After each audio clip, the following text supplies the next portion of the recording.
Good evening, everyone, and welcome, as I am super excited, as we are live from the Cramton Bowl here in Montgomery, Alabama. It's the AISA 3A State Championship game between the #1 Glenwood Gators and their rival, their hated rival, the #2 Lee-Scott Academy Warriors. I'm Thrift, Barringer, alongside Mr. Rick Beach. Thank you so much, Rick, for being here, and we got a great game in store. Absolutely excited for the state championship, excited for the rivalry match that we have.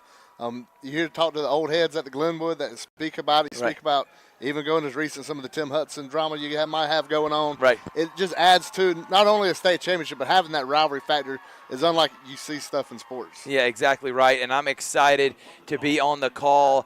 And as a former alumni guy that graduated in 2011, this is going to be an awesome experience, not only for me, for all the players that are involved. And let's talk about this Glenwood Gators team. Since Coach Nelson took over the program in 2 years, he's been to 2 state championships. Yeah. Last year they lost to Lee-Scott as they were the favorite. Lee-Scott went undefeated and ended up beating Glenwood in the state championship game by 15. But this year's a different story. Glenwood Lee-Scott played early in the regular season at Glenwood, and Glenwood ended up winning that game by 2 touchdowns. But since that moment, the Glenwood Gators lost to Chambers, the last regular season game of the season, and Lee-Scott has not lost since Glenwood, so they both have 1 loss on the season, and it should be a fantastic game. In that game, it was a back and forth until the third quarter, in which Glenwood started pulling away and then ultimately winning the game. So I'm excited to see Dallas Crow, one of the best quarterbacks not only in this area but in the state. He's done a great job leading the Gators in his 2 years at the helm, and now he is trying to end his senior season, which has been spectacular. He has double-digit rushing touchdowns. He has 20 passing touchdowns. He does it all for the Gators, and he's trying to cement his legacy as the first Glenwood State Championship team since 1992. Absolutely, and to go back to that loss they had the Chambers, what you don't want to, if you're Glenwood, is to lose some of the momentum you had. You looked as if you was unstoppable for most of the season. And what kind of confidence does that give you? The already defending state champions now says there is a little kink in the armor, and are they looking at like a shark looking at blood in the water, looking at Glenwood? So Glenwood needs to bounce back from that. Yeah, exactly right. So we're going to get started here in just a moment, but we do have our 3 keys to the game. So I want to hold them up right here, and me and Rick, we're coming up. What are some of the keys for the Glenwood Gators to victory? 1 is win the turnover battle. Obviously, if you lose a turnover battle, which happened against Chambers, you lose the game, and Glenwood has won the turnover battle every single game this season except for that one. Number 2, win inside the trenches. When they can run the football and when they can sack and get after the quarterback, that's when they're effective. And you can read that last one, Rick Beach. What is that? I think it's a person. That's Dallas Crow. Got all Dallas Crow all night. Yeah, if Dallas Crow has a phenomenal game, I expect the Glenwood Gators to be champions. Thank you to all our sponsors that made this possible. You'll see them in the lower thirds as they are the reason we are here. Also, thank you to Tim Fanning and Chuck Hall, 2 guys that mean a lot to me. Chuck Hall, a Glenwood alumni that helped put this broadcast together, and then Tim Fanning, the athletics director, believing in what we do here at Georgia Alabama Sports Live from the very beginning. All right, we are about 2 minutes and 50 seconds away from kickoff, and we want y'all to be able to see those Gators run outside and run onto the field. So without further ado, we're going to take a quick break, and when we come back, it's about to be game time. #1 Glenwood, #2 Lee-Scott, right here on Georgia Alabama Sports Live.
It's finally here.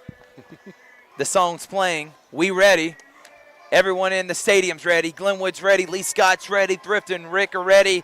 Georgia, Alabama Sports Live. And, man, you can hear it in my voice. It's amped up. It's time for some AISA State Championship football here at the Cramton Bowl. Finally, this matchup's kind of been in the making since August almost. Yeah. It's been talking about the Glenwood and Lee-Scott. Well, they preseason, by the way, preseason, number 1 Lee-Scott, number 2 Glenwood. They were the favorites to play in the state championship, played last year. Like you said, this is a rematch of last year's state championship game. And everyone knew since August, like you said, Rick, these two teams are going to face off. Lee-Scott, they're in their all white with blue helmets, red stripes. Glenwood and white trousers, orange jerseys, and their white helmets with their white stripes and that glorious G on either side of the helmets. Griffin Montrose set the kickoff. And state championship football is underway. Here, set the return for Lee-Scott is number 8, Jake White, who had a fantastic game, and now he's got open space. And Jake White is all the way down to the 43-yard line. That's going to be an excellent return for Lee-Scott. And last time these two teams faced off, that number 8 right there, he had a fantastic game. Jake White was one of the guys that put on a show against Glenwood, and now he gets a decent return, good field position. Rick. Yeah, absolutely. You look at the momentum, you can try to steal some early with special teams, coming right out the gate with a good about a 40-yard return, catching them on the 2, getting into the 42. Quarterback is Pelzer Reeves. He started last year and ended up winning a state championship. He's been the starter this entire season. The junior. Flag already. And there's going to be a false start. Back him up 5 yards. Does the Warriors go?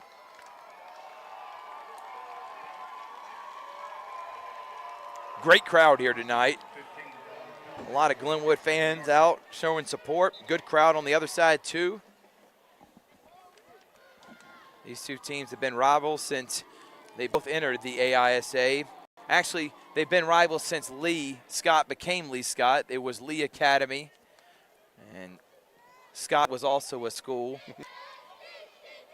They combined to make Lee-Scott, and then now they're calling off. Oh, so it's 1st and 5 now. So they got it wrong, and it was actually in the neutral zone on Glenwood. So now we get some football action. Now the first play from scrimmage on this possession. Pelzer takes a snap, hands it off to Jake White. Jake White got nowhere and gets gobbled up. And leading the charge is number 3, the senior, Camden White. Yeah, good play right there by the free safety. Levi Pender coming in, closing off the edge, forcing the play out there, and White coming in cleaning up. Camden White, the leader, one of the leaders for this team. I won't say the leader on defense because Lamont Burton, the guy that's going to Air Force, number 4, the linebacker, he's the one that gets all the signals from defensive coordinator Josh McConnell. But Camden White leads, or one of the tops in teams in interceptions, has a great number of tackles, and is also the leading receiver. Another handoff, and nothing going. Bunch of orange jerseys down there. Wesley Graham, Lamont Burton, all in there to make the tackle to set up 3rd down and 8 now for the Warriors. This is what we're talking about with the trenches. You can pin your ears back, try to go after the quarterback right here, and try to create that word all the defensive coaches love, create some havoc and force a turnover. Lamont Burton, that's his 71st tackle on the season. 3rd down. Pelzer rolls, looking. They're running after him. He throws it up, out of bounds, and great defense by Glenwood. They're going to set up a punt. Leading that was number 47, Markel Robinson. He was on the pressure. Rick. Yeah, Markel coming out there on the rollout. All he had to do, didn't have to get the tackle, but he forced the bad throw, keeping the pressure on the quarterback. And here we are, 4th and long, and Glenwood about to get the football. Camden White setting up at the 20. Matt Rollader is set to punt for Lee-Scott.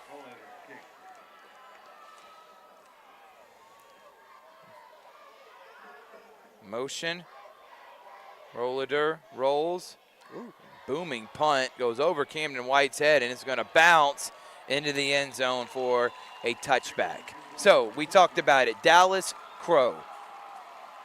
My man Dallas Crow, I have his stats right here, has absolutely been sensational. He has been every bit a playmaker for these Glenwood Gators, and I have been proud to be able to call several of his games this season.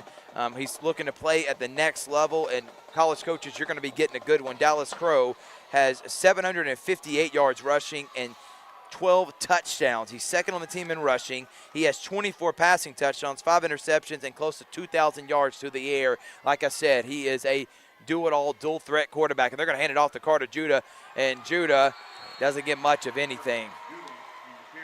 Yeah, still a good play on the first down. You want to get the run established, get the juices flowing on this offense. It's been a long day.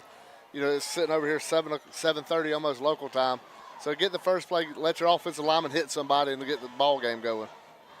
Leading the team in rushing is the guy you just saw, Carter Judah, with 800 yards on the ground, the sophomore, number 6. Screen pass, Camden White got a lot of room, good blocking, and he gets 5-6, still pushing the pile, and it's about a yard short of a first down.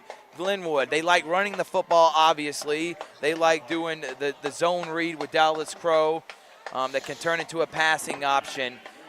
Camden White, obviously, the guy that catches the ball out of the backfield. He's also more of a slant receiver. He just came off the field. But watch out for number 12, Mason McCrane. Yeah, the height with McCrane. And that's going to be a QB keep, Crow. And Crow may have even lost a yard. And that's going to set up 4th down. It looked like it was a Hutchins, Blomeyer, and Tyler Kennedy forced Crow back in the middle. They was able to go in there, clean it up, and make the tackle. Coach Nelson firing up his offensive line. He's got a decision to make on 4th and less than a yard. Does he want to go for it right now? And he decides to go ahead and punt it, which I think is smart, deep here in your territory. Early in this one, 8:48 remaining. Yeah, you want to show your aggression, but at the same time, you don't want to use that aggression to go against you and give the ball right here at the 30-yard line. So smart call by Coach Nelson. I'm surprised they took out their slot receiver, White, not giving him the option to be able to go 5 yards and be a safety valve for Mr. Crow. So decent punt, and Lee-Scott's going to get it at the 35. Let's give some shout-outs to our sponsors that made this possible. And guys that, again, I want to say thank you to Chuck Hall and Tim Fanning, Chuck Hall specifically, who helped me find people that were interested in being a part of our broadcast. Bowden Realty and Margaret Moss. Bowden Realty, one of the top realtors in the state of Alabama. And we're already back underway. And Pelzer Reeves is going to throw it over the outstretched arms. And that is complete to Jake White. Lamont Burton was there, but wasn't able to get a hand on it, and that's going to be a first down, Lee-Scott. But thank you to Bowden Realty for being a sponsor of ours. Well, you talked about White in pregame and a little bit at the beginning of the game at his performance against Glenwood before, and already trying to make an impact on the kickoff. And on that play, they're across the 50. So now they're already in Glenwood territory. Jake White, number 8. You'll be seeing his name and hearing his name a lot. Handoff this time is to number 7, Tyler Kennedy, and Kennedy gets about 3 yards on that one. Big defensive lineman Wesley Graham coming in there, clogging up the middle, making it hard to run. Wesley Graham, Mr. Glenwood. Huge presence on that defensive line, the nose tackle, nose guard.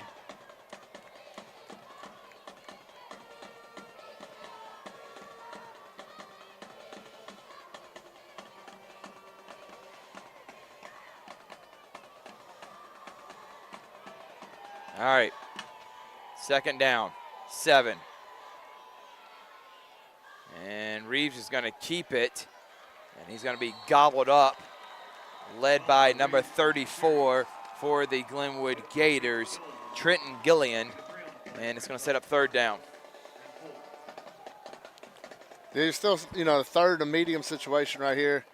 The pass run option right here for Lee-Scott is still out there. See how aggressive they want to go. third down now.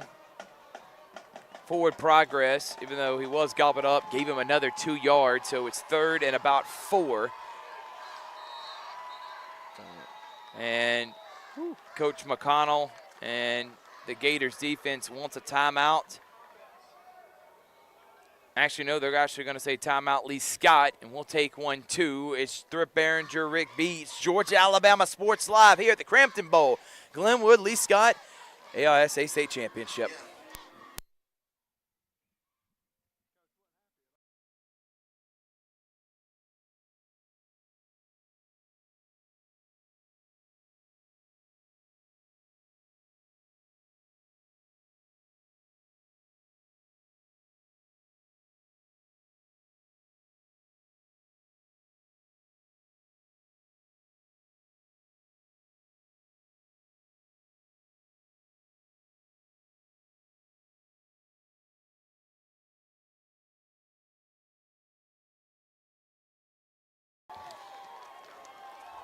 Welcome back here. Big third down.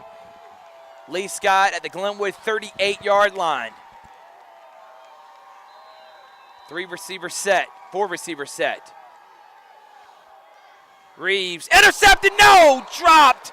And if Camden White would have held on to that one, he'd still be running all the way to the end zone. He read that beautifully, but great job reading the quarterback's eyes. That's what Camden White does so well in that secondary, and almost had an interception. Yeah, heads-up play. If he catches that ball, he could take the ball straight back to Phoenix City. Yeah, no, Pelzer Reeves was not going to catch him. No. And it looks like they're going to bring on the punting team, so another bend but don't break mentality for the Gators defense. And it's been a field position game so far here early in this one.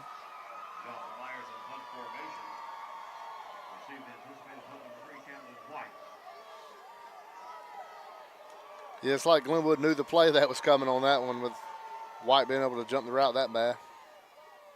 Punt is a high booming one. It's going to be a fair catch right at the 10. So let's go back to thanking some of our sponsors who made this broadcast possible. Happy Hour Bar and Grill. They're actually live streaming the game right now. Watch party. If you're at home in Phoenix City, go to Happy Hour Bar and Grill. Good food, good time, and watch the state championship game. Shane Reagan, former alumni of the Glenwood Gators, good friend of mine, and his insurance company representing both Columbus and Phoenix City. Hit him up for any type of quotes. Thank you to Shane Reagan. Also to East Alabama Medical Center, and I'll talk about them in just a moment. A 5-receiver set for Dallas Crow, one-on-one to McCrane, and that was almost intercepted. 2 people were in the vicinity of McCrane. That was a tough throw and looked like a forced throw right there for Crow. Yeah, but it looked like a little bit on the fence. One guy had his hands on, the other one just kind of impeded the route of the receiver. Surprised there wasn't a flag thrown on that play.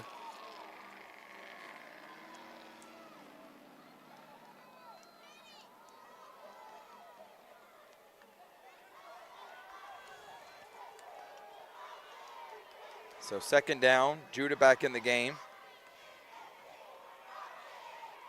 Handoff, no, Crow's going to keep it, makes a man miss. Good juke, but only able to get 2, maybe not even 2 yards. It's going to be third down and long. East Alabama, the Primary Medicine Associates in Smith Station, is currently accepting new patients of all ages. Dr. Samantha Lawson and staff are eager to provide high-quality, compassionate health care to everyone. Primary Medicine Associates proudly serves surrounding areas of Smith Station, Phoenix City, Columbus, and Opelika. Call 334-528-3662 for more information.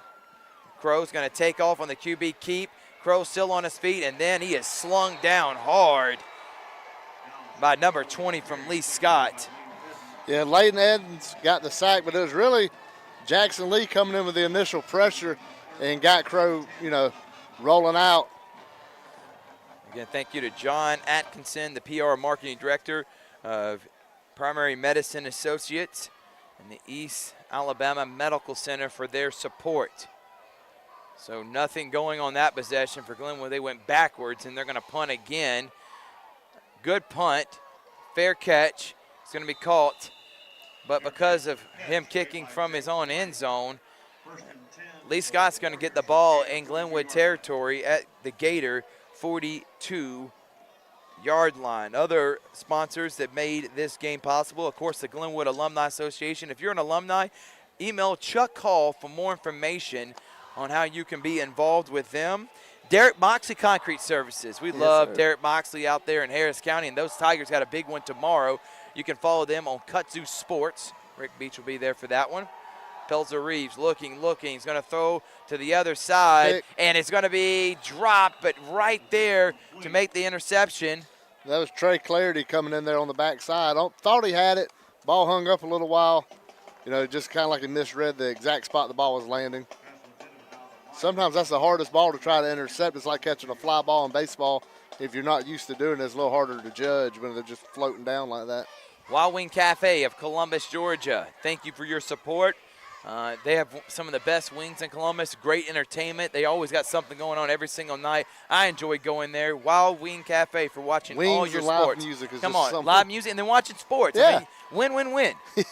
Wild Wing Cafe, thank you so much. All right, 2nd down and 10.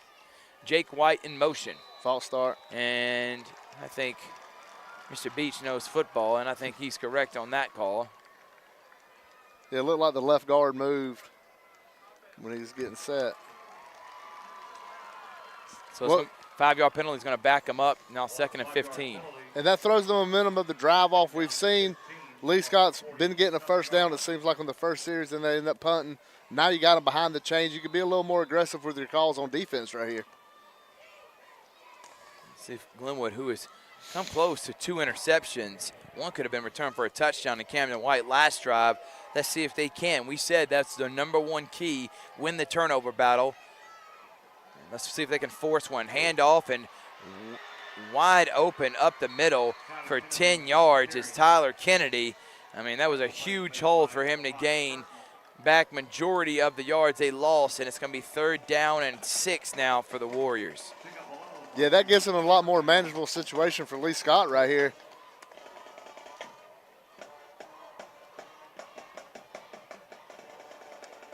And you got to be thinking Lee-Scott's getting in that territory where if they gain a couple yards, they may go for it on 4th down.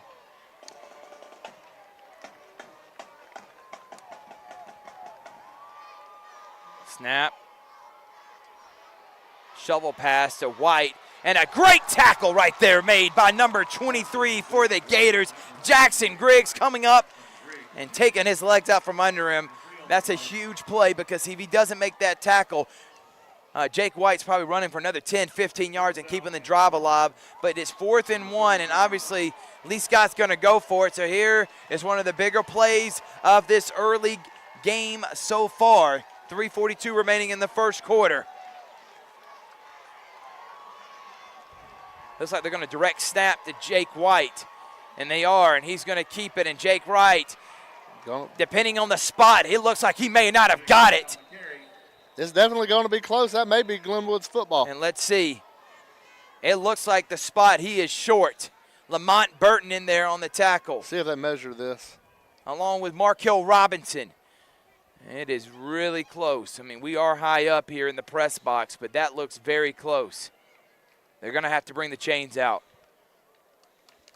Talking about a big, equivalent to a turnover right here. If you can get this ball for Glenwood, that's just like getting a fumble. In the way the field position battle could change a little bit. This wouldn't be great field position, but be better than what they've had.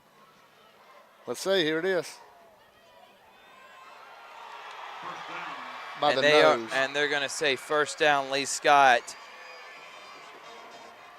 The nose of the football. 1st down and 10 on the 22-yard line.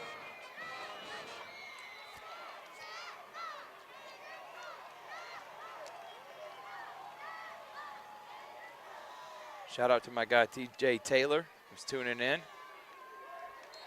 And nothing on that one. If you're watching right now on our YouTube channel, we have live streamed over 30 football games from Harris County to Glenwood to Smith Station to Russell County to all 8 Muskogee County schools to Pacelli to Brookzone to Calvary, which we'll be doing tomorrow, semifinal game. And then we also do CVCC games. We cover all sports around this area. We'll even be doing some middle school football coming up in Muskogee County here in the next couple of weeks as their semifinals and championship on Wednesdays. But like us on Facebook, Georgia Alabama Sports Live. Subscribe on YouTube. Second down. Tall sweep to Jake White. Jake White's got blockers, and Jake White's running, and Jake White gets a Lee-Scott first down. Yeah, it looks like Lee-Scott's found a little something in that run game on this drive. And like I said, they're not getting the big play every play, but they are getting the 7, 6, 7 yards. And here they're going matriculating down the field, already getting to almost the 15-yard line. And they've also lived on Glenwood's side of the 50-yard line this entire quarter. The field position game has definitely been won so far by Lee-Scott. And I can only think of that one negative play on that false start. Other than that, they're getting positive yards every play, staying ahead of the chains. Glenwood's got to find a way to upset that time and upset that rhythm that Lee-Scott's on right here. Snap. And he is going to carry Jonathan Myers for another Lee-Scott first down. And right now that offensive line is getting a major push. And they're moving the football right now on the Gators. They're right outside the 5-yard line. See if the Gators can get a big stop here. Yeah, that defensive line for Glenwood's got to find their foothold and try to stand tall and keep Lee-Scott out of the end zone and hold them to a field goal. Handoff. No, and that's a big stop. Coming up to make the tackle. Getting up is Wesley Graham. A guy we've called him a lot already. And a big tackle for loss. 2 yards, and now it's second down at the 7. They're going to have to keep going there. They got to penetrate, get into the backfield, and prevent Lee-Scott from getting these chunk plays on first down especially. Now you're looking at second and goal from the 8 and really setting yourself up, maybe get a little momentum on defense.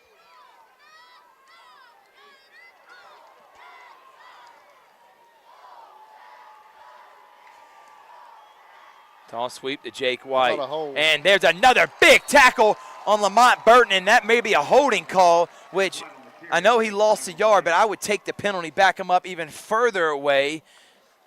Yeah, it looked like number 50 right there just grabbed the Glenwood defender and just pulled him by the backside.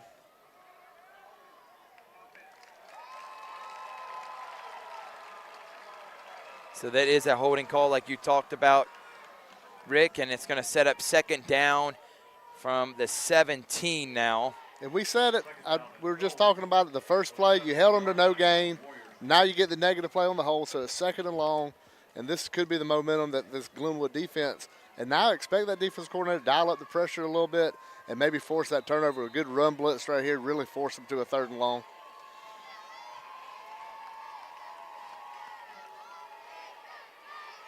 And Burton misses a tackle, and carrying is number 21, Bank Sims, who gets 7 yards and is going to set up third down at the 10. Lee-Scott does have a decent field goal kicker, so I would assume if they don't get it past or at least to the 3 or 4 yard line, they will probably kick this one. So Gators doing a good job not giving up a touchdown. Huge. That'd be huge for Glenwood to hold them to 3 right here. And we're almost at the end of the quarter. Lee-Scott's going to have time to run one more play unless they call a timeout. 12 seconds remaining on the play clock. They might be calling it, but they already used one this quarter.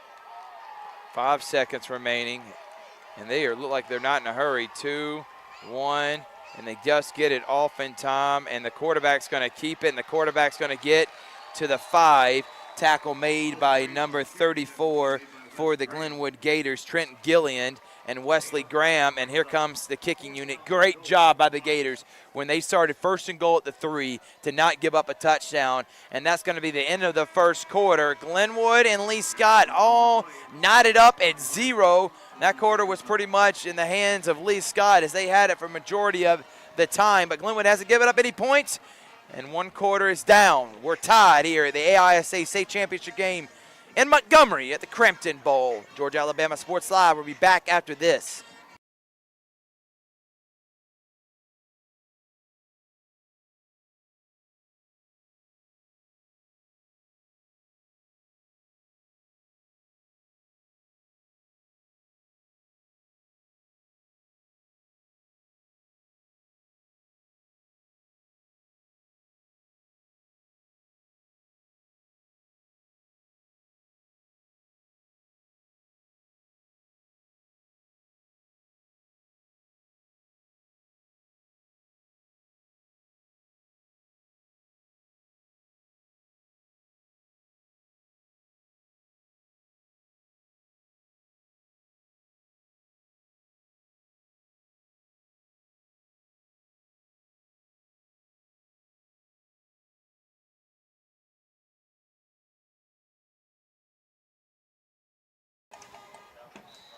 Block. All right, welcome back here, and you probably just heard Rick Beach. He said block here before we went live, and I think we all agree. Let's see if they can get a big block. Lee-Scott set for basically an extra point for a field goal attempt. Snap, kick is up, and kick is good. So still a win. Still a win. Lee-Scott started at their own 42 and goes 38 yards to the 5, maybe 37 yards to the 5, where they stall out, and they score 3 on the field goal, so they take the lead. But like you said, good job by the Gators. Now, offensively, this is where the Gators, who have only have 1 first down this whole game, but a lot of that is because of Lee-Scott dominating time of possession and living on the Glenwood side of the 50-yard line. So we need to see Dallas Crow in this offense. They got to make some noise. Time of possession, at least play the field position game and get it in Lee-Scott territory, and then we maybe can turn it into some points. Well, what we saw on the defense when they got inside the 10-yard line, we finally saw the Glenwood defense get some penetration, and that's what we need to see out of this offense for Glenwood, is that offensive line to get some kind of a push, get Judah, get Crow in the running game going, and that can open up so much more, but you got to have the running game before you can open up the passing game. You're watching on YouTube, share it. Tell people you're watching. Tell a friend to tell a friend. Like my man DJ Jones says on the Sports Visions radio show, which will be live on Monday, 4 to 6 p.m. at 92.1 Smooth R&B. And by the way, that's going to go in the end zone. We got the Sports Visions Awards Luncheon for all the football schools in the Tri-City area. It's like 20-something schools, plus another 10 to 15 middle schools. And guess who's speaking at that? Hugh Freeze. Last year we had Kirby Smart. The year before, Nick Saban. We've had Dabo Sweeney. We've had Gus Malzahn. I mean, this is the #1 awards luncheon, I think, in the country, definitely in the state, and by far in our community. Hugh Freeze got a little momentum now. Yeah, he does. And he'll be here. You know he's probably going to be recruiting too. No doubt. And hopefully these Gators will be there as state champions. Crow in the offense. Got to get something going. Crow's going to keep it. Crow's got some running room. And there's a positive 8, close to 9-yard gain for Dallas Crow. Good job by that offensive line, pushing up front, creating holes for Dallas Crow. Yeah, it looked like Lee-Scott came out in a 3-man front, big wide gaps. Offensive line just play the numbers game. You got 5 on 3, get a push, and there you go, getting a 9-yard gain. Trips to the near. Mason McCrane by himself on the far side, and they're going to give it to Judah, and Judah gets another 5-6 yards for a Gators first down. Yeah, you can see it better, I guess, coming this way. You can see the 3-man defensive line, and right here, like I said, play the numbers game 5 on 3 and get some positive yardage, and eventually you'll get this passing game going. And this up-tempo offense, this is where Glenwood starts implementing their will and being successful in offense, is when they start going up-tempo. Good spin move on Judah, and they're going to blow it dead. It sounded like a whistle was blown way before the play was supposed to be dead, so got to be careful on that if you're a referee. But it does seem like Coach Nelson told his offensive line basically to wake up. It's time to start playing, guys. We're in the state championship game, and they did that on those first couple plays. 2nd down and 9 now. They think they said there's a flag. The refs are discussing. I don't see any laundry on the field. I didn't either, so I'm wondering what the discussions could be.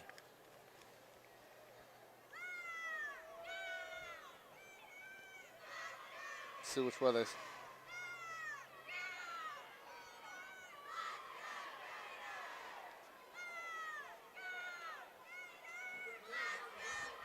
Yeah, you mentioned it, the inadvertent whistle. Yeah, that's what the discussion was about. Let's see, are they going to replay the down?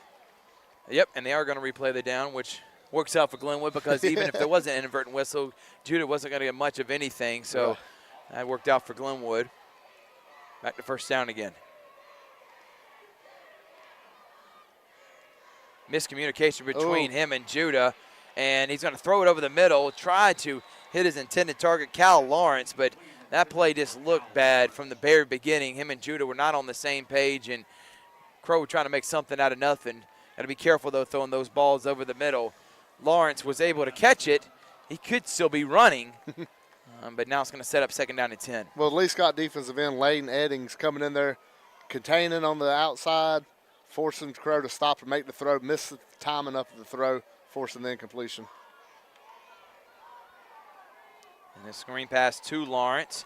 And Lawrence is going to get about 5 yards to at least make it 3rd down and manageable. Good job by Crow getting the ball out quickly to set up a 3rd and manageable. And now you're starting to see maybe this is 4-down territory the closer you get to midfield. If you can get into a 4th and short, you may want to go for it. Other than that, you're still only down by 3 if you're Glenwood. But, you know, try to get the 1st down right here for sure. And he's going to throw it to an open Griff Gardner, who's going to get another Gators 1st down, and they're inside Lee-Scott territory. And that's the thing I love about Dallas Crow. Last year, you know, it was the big play. Sometimes if it wasn't open initially, he wanted to take off and run. This year, he is getting so much better at being patient inside the pocket, letting the play develop, and finding guys right there like Griff Gardner for the 1st down. Yeah, big play in the game. Wasn't too big for him and made the throw. Judah makes a nice little nifty move to get another 4 or 5 yards on a positive 1st down play.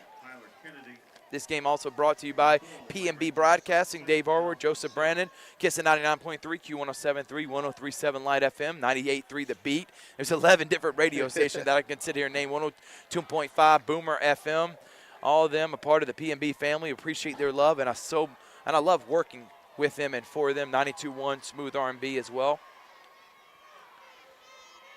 Crow makes a man miss, and not the 2nd time, though.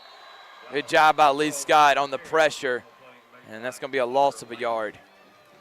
Yeah, it's, you know, ill timing for a bad play, a negative play to happen. You had a little momentum. You got, you know, positive yardage on 1st down, and now you're going into a 3rd down, back into a 3rd and medium situation. We just saw the completion that Dallas Crow had last series, so see what he can try to do now.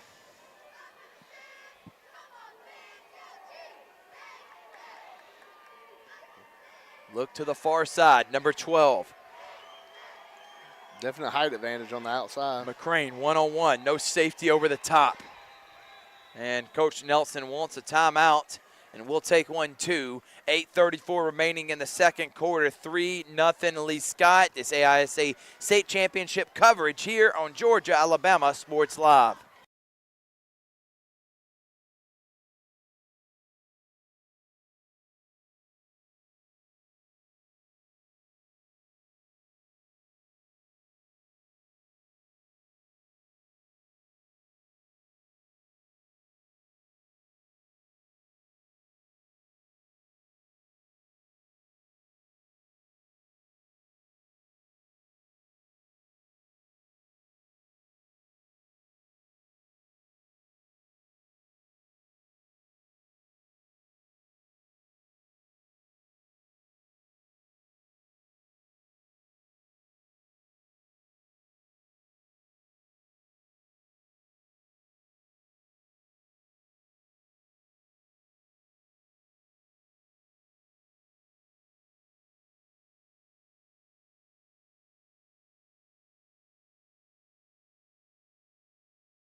Welcome back here. Big 3rd down for the Gators. Crow set up a screen pass, and that was read beautifully. Even if he was able to catch it, there was a man out draped all over him, Camden White over his head. And I think if you're in Lee-Scott territory, no way you're punting this. I think you're going to go for it, right? Yeah, what would you do here if you were Coach Nelson? That's a tough question. Would you play the field position game like Lee-Scott did for 2 possessions and try to get it back near here? Almost tempted to if I feel confident my punter could down it down inside the 10. But maybe they try to get him to jump off sides, what it kind of looked like he wanted right there. And I could see maybe Crow doing a pooch punt. He's done that before, kind of like Levi Watson for Harris County. If it's in his toolbox, then maybe use it right here. You got the whole backfield. Ain't nobody expecting it from Lee-Scott. Looks like a blitz may be coming from number 7, and Coach Nelson's actually going to take a timeout. And I want to thank, again, our sponsors that made this broadcast possible. Again, we couldn't do this without people that support us like Zaxby's. You know, we were just talking about it. You were watching the Braves game back in 2019 when they're playing the Cardinals, and you need a specific place to be able to host a watch party. The problem was Braves ended up getting beat 14 to nothing, Right. and they gave up 11 runs in that first But inning. we did eat Zaxby's. There we go. So it wasn't a total loss for the day. And Zaxby's, one of the best places to be able to, cater any type of big events. Zaxby's, excellent chicken fingers, great food. Terry Johnson Agency, Jeremy Crosby. You know him, Rick. Absolutely. Huge friend of mine. I've known Mr. Terry and his family for a long time. They've been the supporters of ours since we first started this endeavor, and I appreciate the love they have shown us. And I was told by my girlfriend that I say people show me love too much, so I need to maybe find a better people like phrase. to show you love. No, but let me get a better phrase. Either way, thank you to Terry Johnson. Alex Quinney, alumni here in 2012 for the Glenwood Gators, his all-state agency. They are going. Supporting us. So they are going to go for it on 4th down. Snap. Crow looking, and Crow is going to be sacked for a loss. And that was number 55. Hayden Kelly coming in. Lane Edens coming on the other side. But that was Hayden just cleaning him up. 4th down. Now momentum swings the other way. Not a huge fan of going for it in that situation. I felt the risk wasn't worth the reward. Now you got Lee-Scott at midfield with momentum. And you could have pinned them back. And, okay, you concede a little bit, right, but you give them the whole length of the field to go. Now they get 20, 30 yards to kick another field goal. Or more importantly, they get 48 yards. They put 7 on you. It's a big loss right there. Crow had some time, but nobody was open and not enough to be able to get the ball off. Belzer Reeves is going to hand it off to Jake White, who gets for maybe 5. And that's looking like more 5-ish, maybe even 6 on that 1st down carry. You look at the keys we talked about in pregame, turnover battle. Glenwood's dropped 2 interceptions, 1 a pick 6, then win the trenches. And it's obvious right now, Lee-Scott's dominating the trenches on both sides. So you're seeing how important they're common things. They're things that you talk about every game, win the trenches, win the turnover battle, and you see how important it is this game. 2nd down and 4 for Pelzer Reeve and the Warriors. Snap. Reeves is going to keep it. Reeves is looking, and he's got a man open near the sideline, but he threw it in between 2 guys. I don't know if there was a ghost down there or not. I mean, I know they're wearing white jerseys, but I didn't see anyone open. If Glenwood guys would have been maybe had their head on a swivel, they could have intercepted that. I mean, that was thrown up for grabs, set up 3rd down. It looked like Harrison Short on the near side was open, running down there. That's who I assumed he was throwing it to. He just he underthrew him by about 15 yards and about 5 yards the wrong way.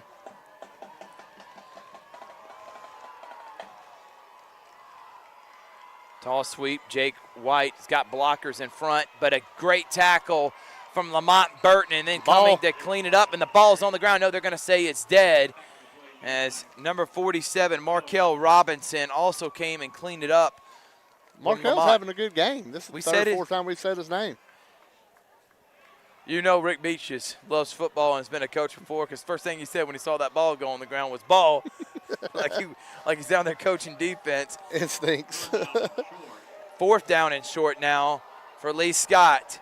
Gators, let's see if Wesley Graham, Markel Robinson, and that defensive line can get enough push to back him up. Max Ross in there. See if we got some size on Wildcat to Jake White, and Jake White gets the 1st down and more.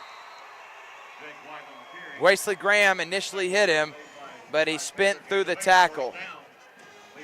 And now you're seeing some subbing going on again. That defensive line get some fresh legs in there. As Graham playing his heart out today, you can see just about every play he's laying it on the line. And he also plays offense too.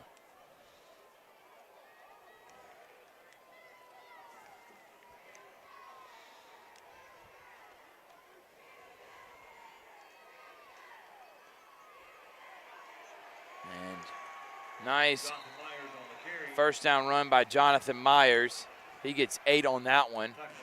And really, offensively, Lee-Scott, they're only doing one thing, which is running the football. That's it. They have not really completed any passes other than maybe 1 or 2, but it's been Jake White, it's been Myers, running back by committee for Lee-Scott, and they're just getting better push up front, getting close to 6-7 yards a carry, it seems like. But they only got 3 points. It's been a great job by Glenwood, but now Lee-Scott driving again deep inside the Gators' territory. Snap, handoff, White. No. That's not White, and that's a great block. And Tyler Kennedy's heading to the end zone. And are they going to call him out of bounds? They're going to say he's out at about the 1.5-yard line. That was a great run and good blocking from Lee-Scott. Yeah, they've been leaning on this Glenwood defense. You can already see the holes getting bigger and bigger and bigger. And a lot of these guys you see, there's a couple guys down right now. They're exhausted. They are. Oh, they're going to have a blindside block, so that's going to back them up 15 yards. Huge penalty. I was wondering why nobody's moving right there. That's why the guy was catching his breath. You see an exhausted Glenwood defense. It's been on the field majority of this first half. And it's been physically. It's not just on the field, you know, with receivers getting ran on. You know, that we talked about it. The defensive line's getting tired. You see them catching the knee, hands on the hips. But maybe you got to use this penalty as a jolt of energy, saying, here's our chance to not only keep points off the board, maybe get the ball back, get better field position. Glenwood needs a turnover. Yeah. This is where they need a turnover.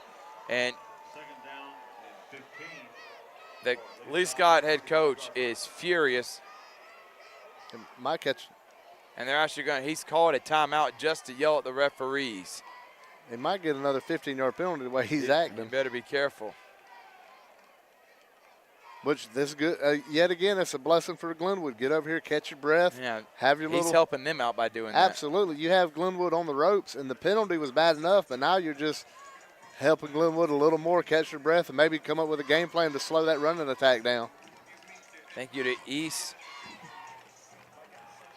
Alabama Medical Center, Primary Medicine Associates, which are accepting new patients. If you want to set up an appointment, Dr. Samantha Lawson is eager to help you out at 334-528-3662. That's 334-528-3662. Also, thank you to Margaret Moss, a huge supporter of Glenwood Athletics, and Bowden Realty. If you're looking for commercial or personal real estate, if you're selling your house or whatever it may be, they can take care of you. Bowden Realty. Wild Wing Cafe, thank you so much. And the Glenwood Alumni Association, thank you. Carol Purdue, State Farm Agency, huge supporter of Glenwood Athletics. Her daughter graduated from there. We appreciate her showing us love. One of the best insurance agents in Phoenix City. And again, there is another flag, and I think this one's going to come back because flags everywhere after. And you can start here the disdain from the Lee-Scott Warriors fan base if this is another penalty on the Warriors. It's on Glenwood, it looks like. I think the tackle, maybe they're saying a face mask. I saw the quarterback on the ground. If it's a personal foul, talk about shooting yourself in the foot. You just got 15 yards back. Yeah, now you give it, and you would be a first down. But the flags that came in after the play, you know, you worry that if that's on Glenwood as well. You know, right now if you're Glenwood, you got 3 flags on the ground. You're hoping it's going to be both sides and offset, just replay the down. See what the old white hat has to say. He's coming to talk with Coach Nelson now.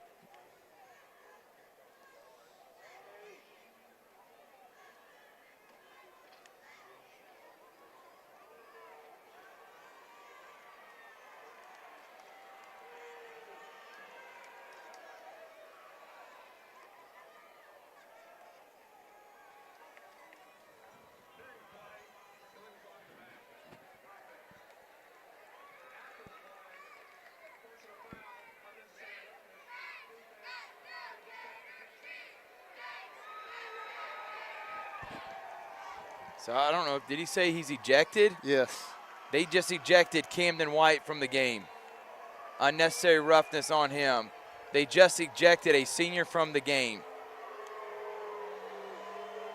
I try to keep it as professional as possible, but in a game of this magnitude, for the senior in his last game ever wearing the orange and white, I think that's a horrific call.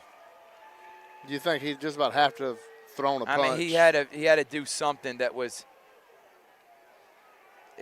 that egregious to be ejected from the game. The penalty, first down, Lee-Scott about the 20-yard line.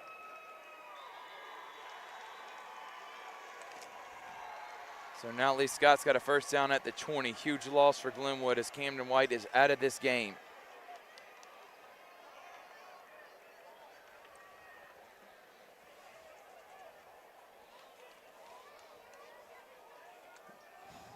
That's way more deflating than the penalty itself.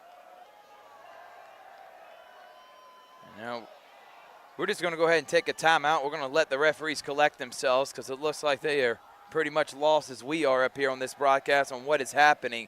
Georgia Alabama Sports Live. We'll be right back after this.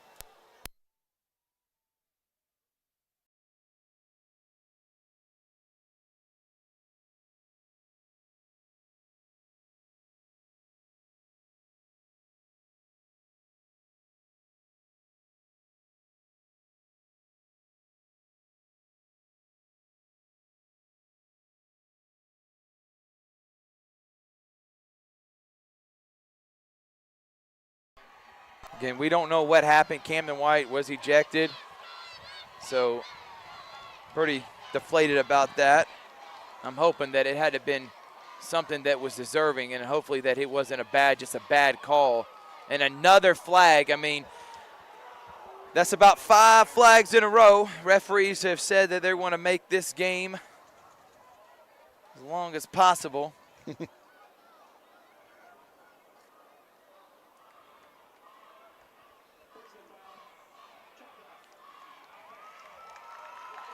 Chop block on Lee-Scott. It's going to back him up another 15 yards.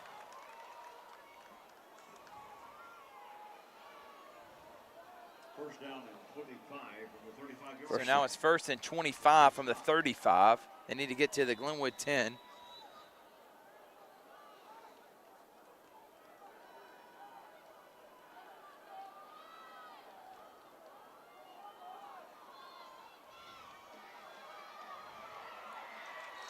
And maybe 5 yards on the play. Made by Markel Robinson. Gain of 4 on the play.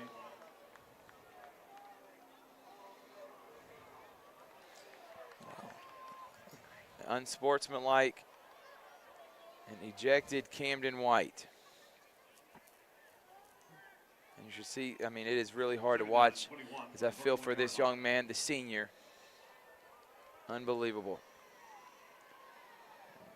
We've tried to replay it, and it's hard to find what he did. Reeves looking over the middle, almost intercepted. Ooh, that would have been a big interception. Jilski. Brings up 3rd down and 21.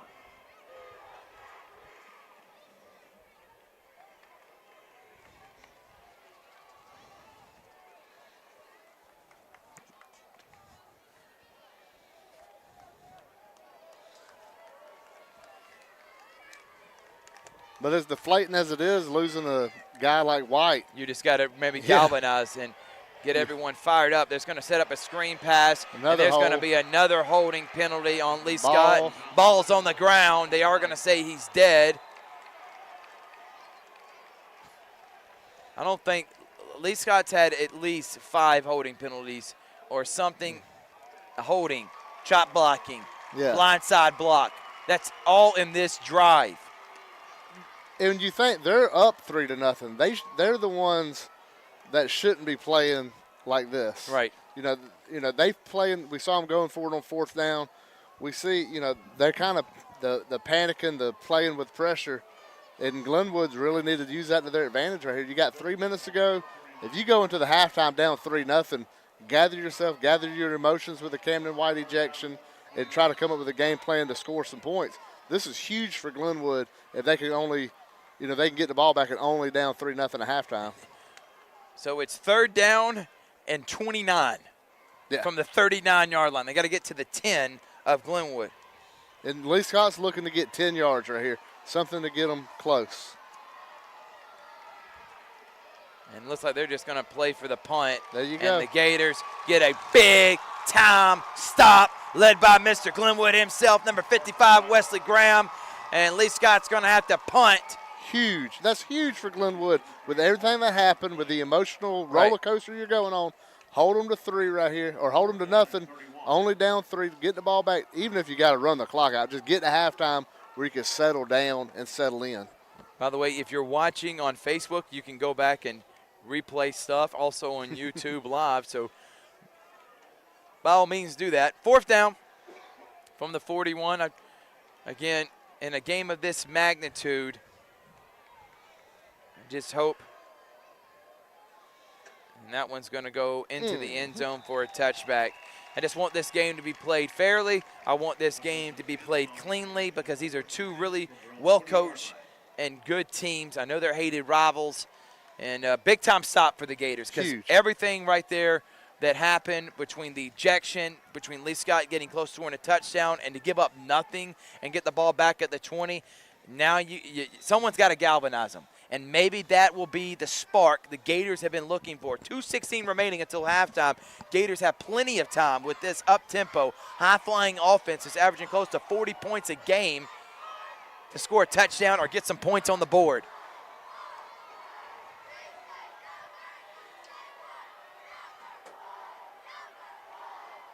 Oh, no. And it's intercepted. And Lee-Scott is going to bring it all the way back to the 5-yard line. Dallas Crow forced that one in there. And there's nothing wrong with running the clock down and not being aggressive in this situation. Obviously, your momentum is down. You're not going to try to score in 2 minutes to go downfield. Maybe, like I said, I would have personally wanted to just run the clock down. You see Blomeyer, who had a big play earlier on a tackle for loss, coming in and getting the interception.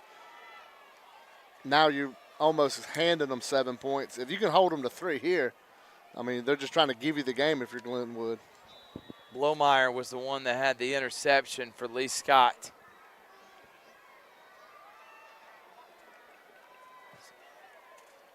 And defense has done a great job keeping the Gators into this game. Coach Josh McConnell keeping it close. Offense has sputtered out here, and they're going to have to regroup here in the second half. Timeout. And we'll take one, too. 2:06 remaining here in the first half. Georgia Alabama Sports Live. We'll be back after this.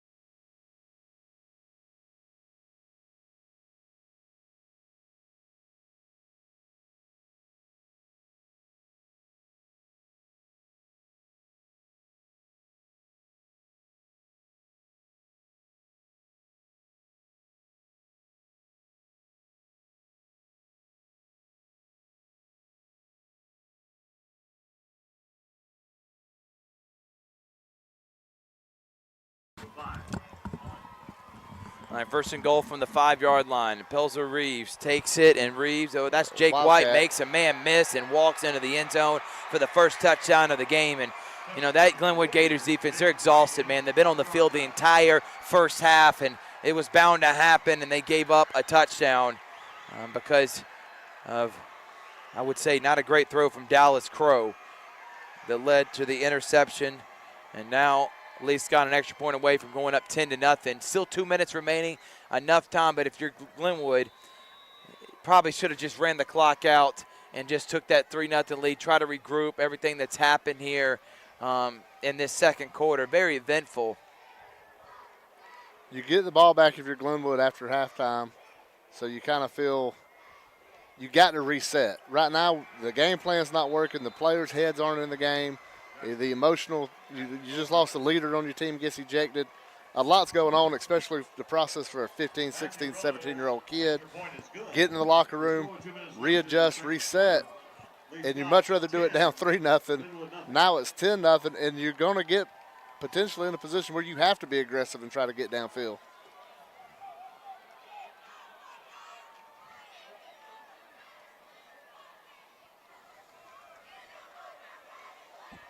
Thank you again to our sponsors for during this broadcast. Alex Quinney, All-State Agency. We appreciate your support all season long. Derek Moxley Concrete Services for all your concrete service needs. Make sure to give my man Derek Moxley a call. Love my man Derek Moxley. B&B Broadcasting, Sports Visions, Mike and Ed's Barbecue. I know I haven't mentioned them because I was going to save them for right now because I love good barbecue. This is where we host the Glenwood Coaches Show, and they are the best barbecue place around, no doubt about it. Thank you to Chase Cook and Mike and Ed's Barbecue. They can cater. They can do it all in Phoenix City. Mike and Ed's. The place where I get my barbecue.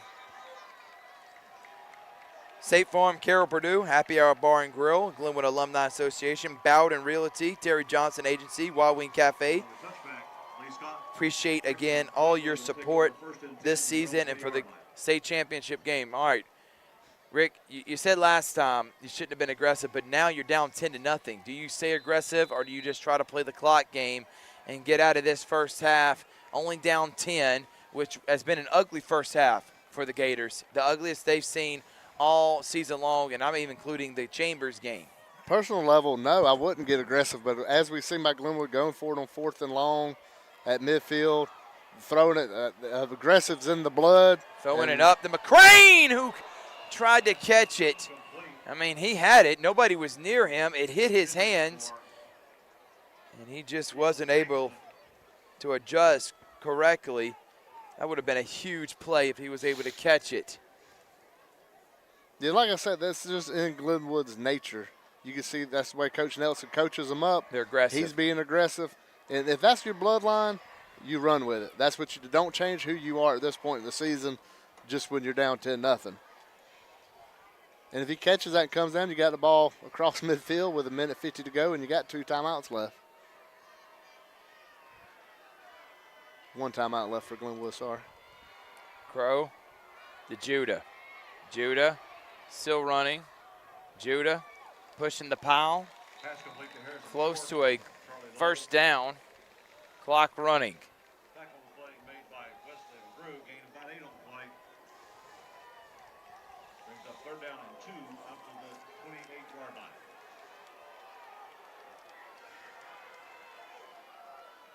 Crow's going to keep it. Good adjustment. Is going to get a first down. Nice job being able to make. It looked like he may have even got a loss of a yard. So they're going to stop the clock momentarily. Late flag. Another flag, though. Let's see if it's a late hit. And it looking like from the reaction from the Glenwood, maybe a face mask. And they're pointing towards the direction of Lee-Scott.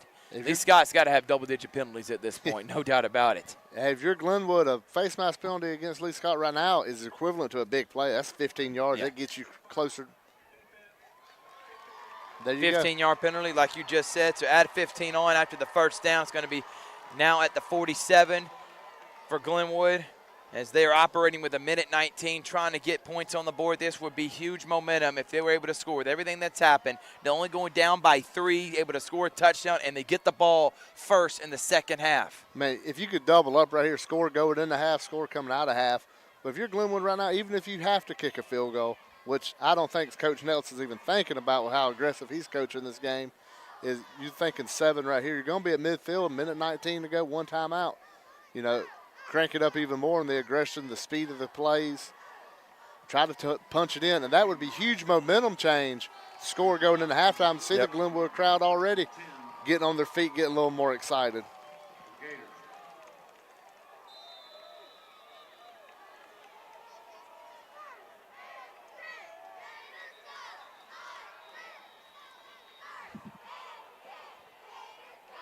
So we are having people comment, and we actually saw the same thing. It did look like Camden may have either kicked or stepped on a player in the pile. We don't know yet. That is unconfirmed reports, but he is ejected from this game.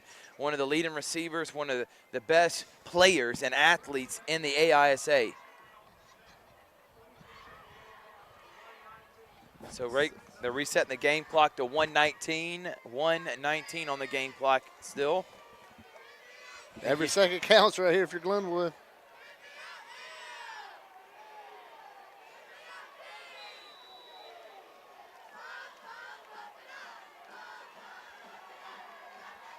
.19. Crow getting his offensive line on the same page. Trips to the far. One-on-one action here to the near. 7 seconds remaining on the play clock. Crow's going to take off a run. And Crow falls down for 5 yards. Get up quickly, move the football. You're in Glenwood Lee-Scott territory. Obviously, you're trying to get points on the board, whether it be a field goal or touchdown. Points are crucial, right? yeah, especially in a game that has been a defensive battle so far. Snap. Crow looking, looking, open. Lawrence, and he's not able to get there, just off the outstretched arms of Lawrence. Nice post route, nice post pattern. Had him open a little bit, but it's a tough throw to make. You have to really throw that, especially in the coverage. And I think Lawrence didn't adjust to it. He was running, but he didn't start going full speed till it was too late. But he threw it where only his guy was going to catch it. That was the biggest thing for Dallas Crow. And that was a good time to try to hit him with it right there on second and medium. Try to hit him with a big play. Now go in there. I expect to see maybe get the ball in Judah's hands, rather pass or run, and try to pick up that first down. Light box to run against right here. Snap for Crow. Third down, looking. Open is Judah. Judah pushes a man off of him. Judah still on his feet. And a first down. Ooh, they're going to stop the clock. Yeah, they need to stop the clock, and that is a first down. I thought they might keep the clock running with him moving backwards, going out of bounds. But. So first down, Gators. They're all the way to the Lee-Scott 37-yard line. When you're down, you got to get the ball in your playmakers' hands. The guys that's been there all year. Right, and you're losing one of them. You already lost your big guy wide out. Someone's got to step up and take everything that Camden White brings to this offense, his production. And it looks like Judah saying, just put more on my plate. He's going to throw it up to Cal Lawrence. Cal Lawrence just off his hands. And Lee-Scott's wondering if that was an offensive pass interference, but I'm surprised they're not looking for more McCrane instead of Lawrence. That's twice I've gone to him. That was a good play. Sam Jackson coming in there with the pressure on Crow, forcing that throw out there. I don't know what they're so upset about. It didn't look like any kind of. Yeah, I didn't think so either. And that's wishful thinking for a team that has close to 15 penalties in the first half. So. Second down and 10. McCrane. Far side. Yep. Yeah. Crow. Here comes the blitz. Rolling again. Throwing. Caught. First down, Gators. Huge play. And then another. Guess what that is? You know what that yellow thing's called? Because we've seen a lot of it this game. That's called a flag. More of them out there. Are they flying from the sky today? Because there's sure been a lot of them. And they're actually going to call this, and they're going to say illegal, ineligible receiver downfield. Offensive lineman got a little happy on that one. I guess when Crow runs out, he doesn't know what's happening. Right. You're assuming that he's going to run. You go block downfield. Then he throws it. You get dinged for an ineligible receiver downfield. But it was a great play by Crow being able to. And the receiver to come back. Right. Being on the same page. Back them up 5 yards, second and 15, 24 seconds remaining. Judah. And Crow gets eaten up. Dallas Crow sacked. Play by Christian Horak. Lee-Scott, well-timed blitz, and there's nowhere Crow could go with it right there. He turned and actually did a spin move into a Lee-Scott defender's arms. Yeah, now you're looking at a third and long, 15 seconds. You're almost in a Hail Mary situation to where you do have the advantage with the tall receiver. You got the height advantage. Just throw it, hope you can high spot it and come down with it in the end zone. Rick Barringer, Rick Beach, Georgia Alabama Sports Live. Thank you again to Chase Cook and Mike and Ed's Barbecue. Shane Reagan. Appreciate them and Reagan Insurance. All our sponsors. Glenwood getting sacked right there. And it's going to be third down. And they need to get to the Lee-Scott 27. So third down and about 26 for Glenwood. I think this is obviously four-down territory. I think there's only going to be enough time for maybe 1-2 more plays. You can run a quick out, catch the ball, get out of bounds, stops the clock. And then throw it up, and you got the taller receiver. So right. you could win maybe a Hail Mary. But you got to do something quick, maybe down here on the near side, run them a little 10-yard out, get out of bounds and throw it 40 yards. Judah. And it's going to be a screen pass, and Judah's got a lot of room to work. Roddy. And Judah gets tackled, and he doesn't get a first down. Tackle play by Hayden Kelly. The clock should be running, and that's going to be the end of the first half. Lee-Scott leads 10-0 over the Glenwood Gators. Still 2 more quarters to go. 15 minutes of halftime, and this one was pretty much dominated by Lee-Scott. Glenwood's going to have to regroup. Coach Nelson's going to have to press the right buttons. Thrift, Barringer, Rick Beach, Georgia, Alabama Sports Live coverage of the AISA State Championship game. We'll be back after this.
All right, welcome back here. Second half underway. Real quickly, I'm sorry, Kate Culpepper, if you're watching, but thank you to ServPro. As you can see right now, fire and restoration, they do it all. If you have anything, any type of damage that happens, you need your insurance to find the people that can clean it up and make it go back to the way your house was. ServPro is the place for you. Yeah, I know a bunch of people. I know a buddy of mine had it, water damage. They come in there with the fans, dry it out, bring in the construction crew, tear it out, rebuild it. Great work. Highly recommend some ServPro. Kate's Culpepper, and of course, my guy, David Spitzmiller. I mean, I can't say more about him. He has always helped me out from the very beginning. So thank you to David Spitzmiller. Thank you to ServPro and Kate's Culpepper for being a huge supporter of ours. And with that, we are underway. Impressive kickoff by Lee-Scott. And we hope that second half adjustment brought to you by ServPro. Yeah. As they like to fix things when they are in need. We need this Glenwood offense to be fixed, and we're hoping that Coach Ryan Nelson was the ServPro and Dallas Crow for this offense to get them back on the right track, looking like the Glenwood offense of old. You know, I like that at the end of the half, getting the ball in Judah's hands on the pass, and we talked about the White being ejected. Judah. I think you got to get him the ball even in the passing game. There you go. Hand off, and there goes Judah. Great. Carter Judah on the carry, tackled by Sam Jackson. Yeah, instead of looking who's going to step up, let's just put more on his plate. Right. He's built for this. He's all season been having an outstanding season, and it looks like he wants the ball in his hands, and he could really help Dallas Crow out, taking some of the pressure off his quarterback. Snap, and there goes Crow on the QB keep, and Crow busts through for a first down, and I think that's the way you want to start right here. Don't try to go for the home run. Right. You're not trying to get all 10 points back in one play. Get first downs and start imposing your will on this game, which they've done every game so far. Even the Chambers game in the second half, they started imposing their will, and they came back. They had a chance to win that one.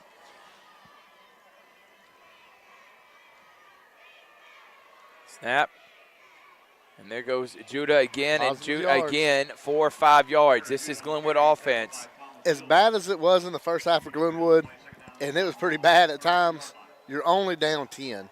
You got 24 minutes to try to make up 10 points. That's not bad in this high-power offense to try to get 10 points.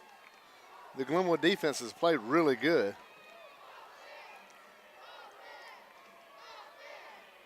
Crow's going to take off and run, and Crow's got a lot of space, but there's a flag, and that's probably going to come back. But great job. You know, anytime you reverse field, that's always the risk. Reversing field is the offensive lineman reaching back, grabbing somebody, and getting a hold. But as we talked about earlier, with a running quarterback, that's some of the risk you take. The ineligible receiver downfield, holds on plays like that.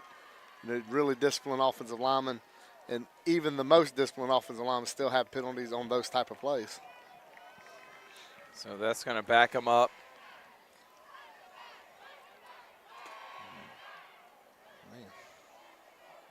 Going to back them up close to, I think it's second down, and about 18, close to 20 yards from the first down is where Glenwood stands.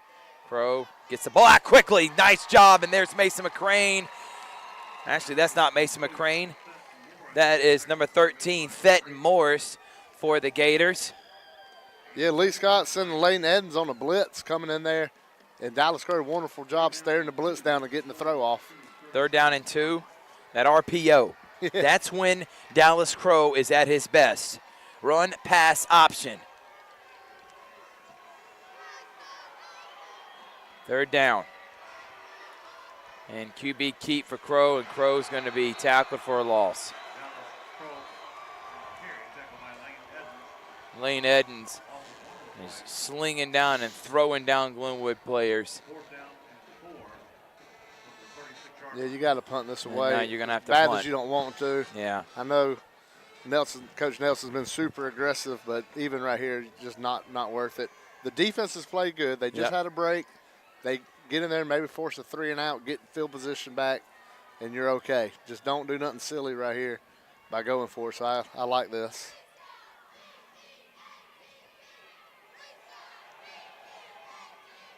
And that's going to get a bit of a Glenwood bounce. And Lee-Scott's going to start probably at their worst field position at the 29-yard line. And Lee-Scott in that first half, offensively, they did move the football, but never were able to capitalize on drives except for a Dallas Crow interception that set them up inside the 5, and they scored on the very next play. Jake White walked in for the touchdown, but they've had a lot of flag. Get a big stop here. Handoff, nothing going. Wesley Graham in on the tackle. Nice job by 55, who, like we said, we have called his name a lot. He's been all over the field. Yeah, second down and 12. Yeah, and that was a 2-yard loss right there, Rick. So you got him behind the chains. We talk about how important that is. Now you're at 2nd and long. You want to get that 3rd and long situation if you're Glenwood. 2nd and 12.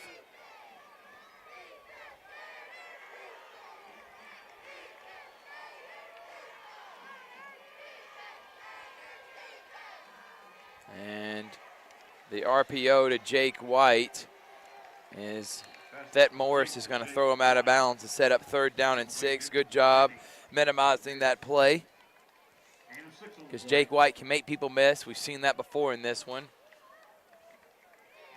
3rd down and 6 from the 33-yard line. 3rd down and 6 for Lee-Scott.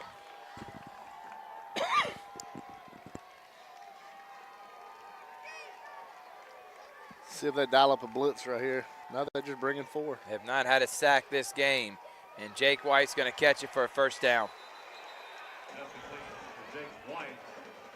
Nice job by Jake White. Him and his quarterback on the same page, and that's a gain of 15 and a Lee-Scott 1st down.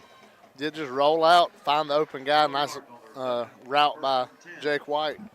For the Warriors, ball to the 44-yard line.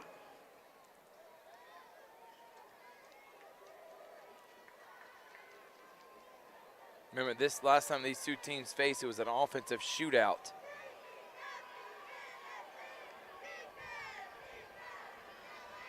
Snap, handoff, another big 1st down run.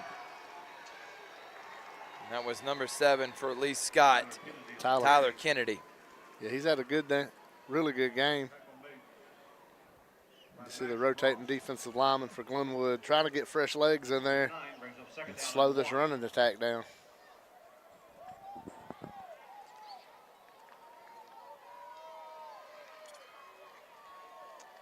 Second down and short. Lee-Scott already in Glenwood territory. And big hole, and Lamont Burton's able to bring him down, but not before another Lee-Scott 1st down. By the way, we didn't mention that number 52 for Lee-Scott, Jackson Lee, was also ejected. So Jackson Lee for Lee-Scott and Camden White both ejected from this game, one from Glenwood, one from Lee-Scott, during that play in the 2nd quarter. The game luckily has calmed down since then, a little chippy. And another big open run, missed tackles, and there he goes. And he's got open room, and he's going to be tackled at the 10-yard line. That is Banks Sims on the carry. 26 yards, and a Lee-Scott 1st down. Yeah, you can see the runs getting longer and longer and longer as this offensive line really imposing their will a little bit on this drive. And we saw this before. We saw this in the 2nd quarter on a drive. Lee-Scott all the way downfield, held to a field goal. So if you're Glenwood, you got to bow your neck right here and try to keep them out of that end zone again, give your offense a chance. Snap. And nothing there for Jonathan Myers. Big. 2nd down at the 9. Keeping them right there, minimum yardage gain right there, 2nd and 9. That's like we saw earlier when they held them to the field goal. Right. First play wasn't a big chunk play. Keep them in the situation. You got to expect Jake White to get the ball somehow, some way. Yeah. Number 8, watch out for him. Right now, he's on the far side near the hash mark. There he is. Shovel pass, and there goes Jake White to the corner of the end zone, and there is a touchdown for Lee-Scott. Yeah, we knew White was going to get the ball in some kind of situation. You see him coming across the field in a little jet sweep action and almost walked it into the end zone in that corner. Good job by that offensive line for Lee-Scott. Great blocking, great play calls from the Lee-Scott head coach, Buster Daniel. They're an extra point away to going up 17-0.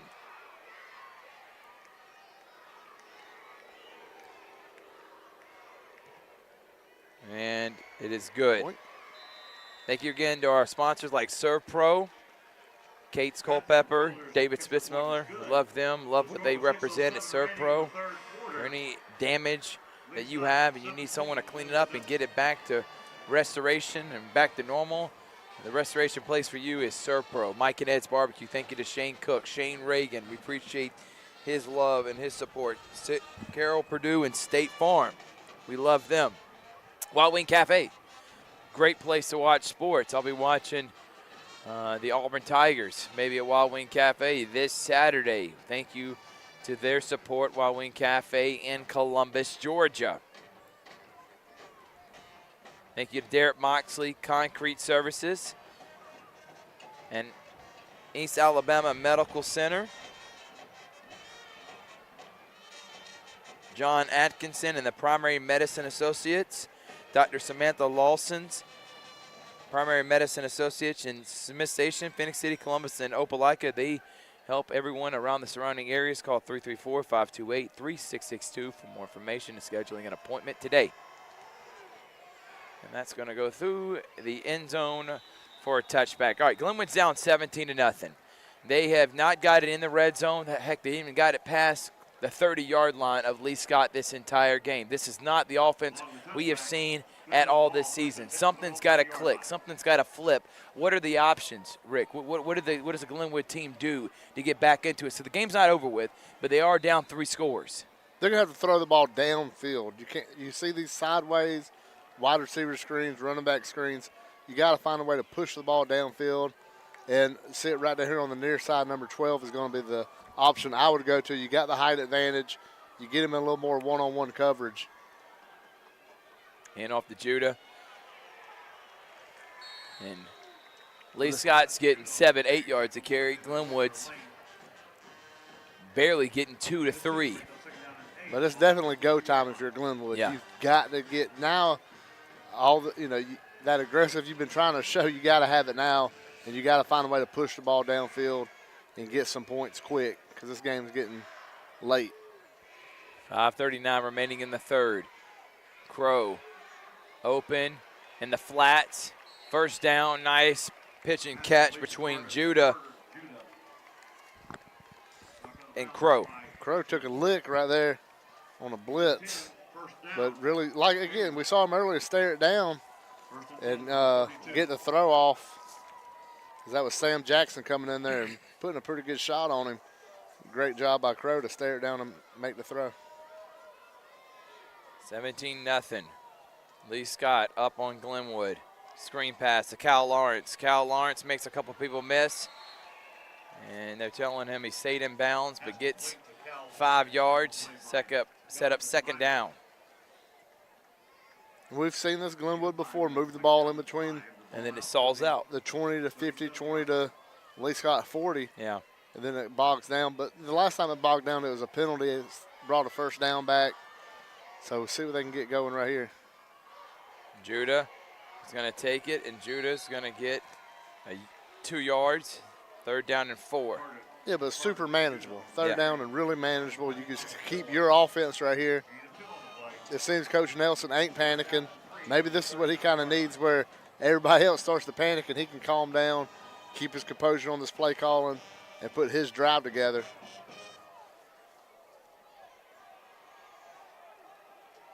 Knowing the importance of the drive. Right. Direct snap to Crow, and Crow does not get the first down. So it's going to set up fourth down, and I think they're going to have to go for it, Rick. I really do. What we saw in that last drive, Glenwood's defense Like Burton coming in. Two for Glenwood. Try to do smash mouth football, I think. Yeah, a little more surprised Judy didn't get the ball on third down. I'd give it to him on fourth. I would expect Crow. He's going to keep it right here. That's the way it's looking by himself. And Coach Buster Daniel high steps it down to call a timeout. He didn't like what he saw. And we're going to take 1-2. Thrift, Barringer, Rick Beach, Georgia, Alabama Sports Live. We'll be back after this.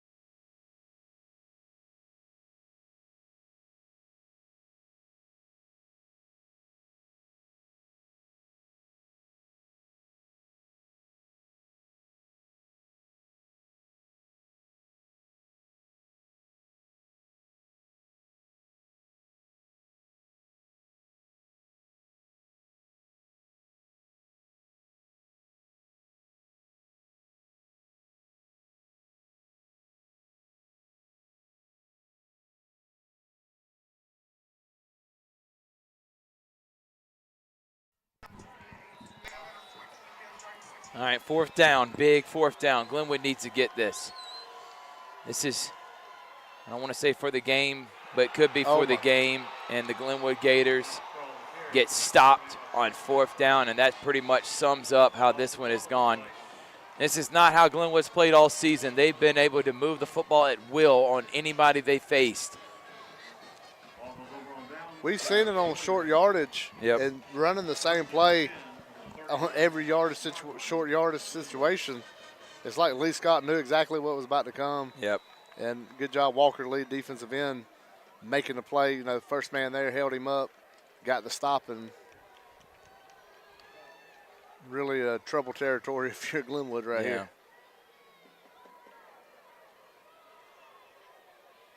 Pilzer. They're going for it.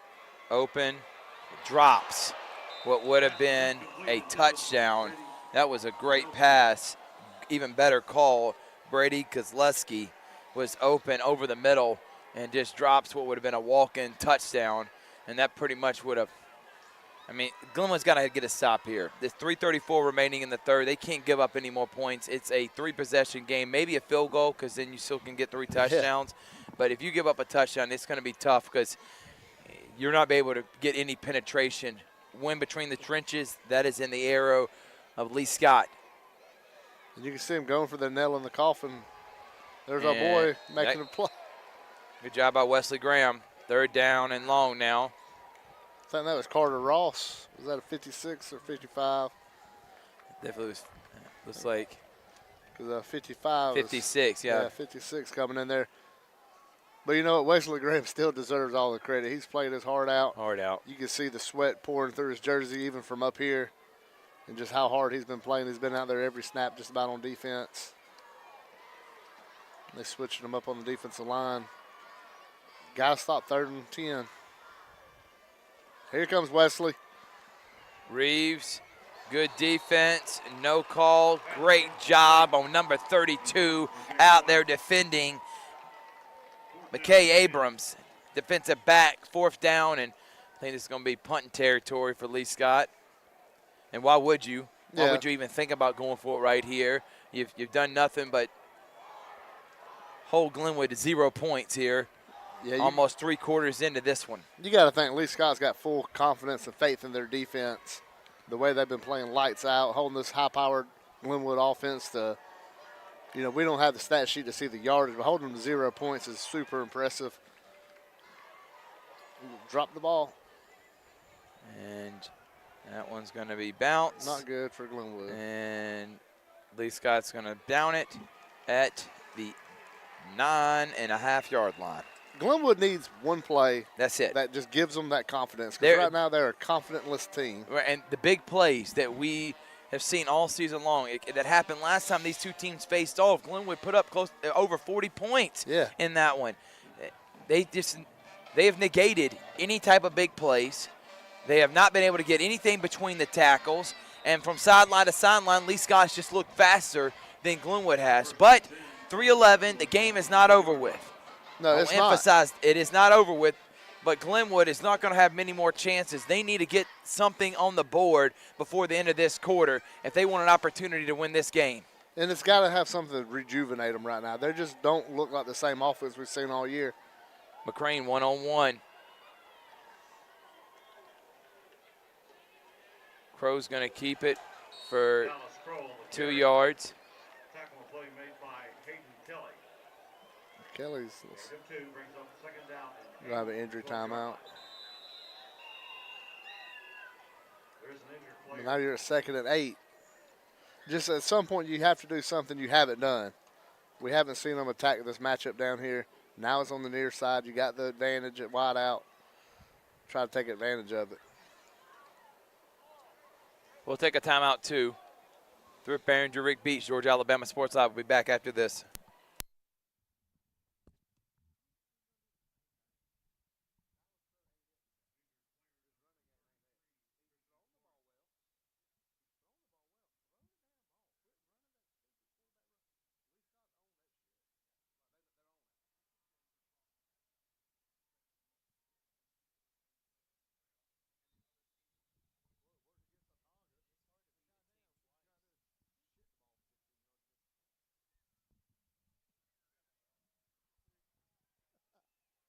All right, here we go. 2nd down, Glenwood deep in their territory. 5-receiver set. Yeah. Crow's going to take off and run, and Crow's going to bust into the secondary. Crow still on his feet. Dallas Crow on the carry. Energetic run from Dallas Crow for Glenwood Gators' first down. Maybe that's what they need to get a little bit of the juices going and get a little woke up on offense, and it can open up other stuff. Gators from their own 27-yard line. As Judah jumps back there with him now.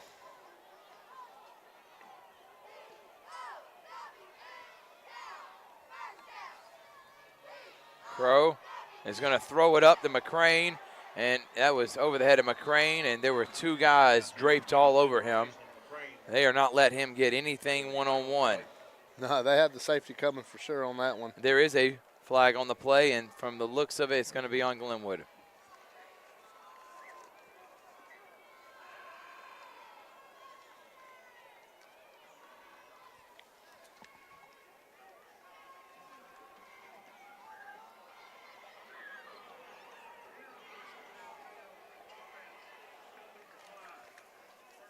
Well, I don't know how to explain that penalty on that play. Yeah, ineligible receiver downfield, and they're going to. Lee-Scott's going to decline it.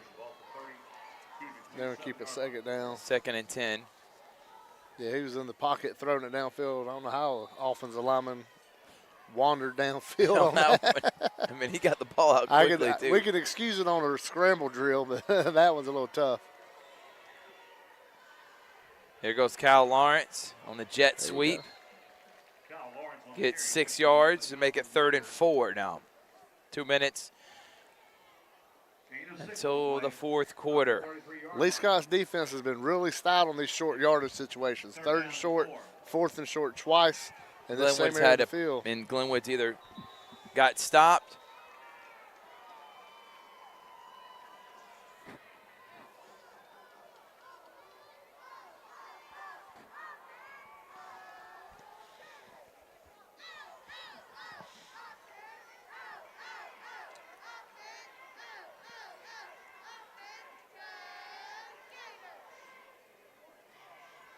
No telling what we got going here.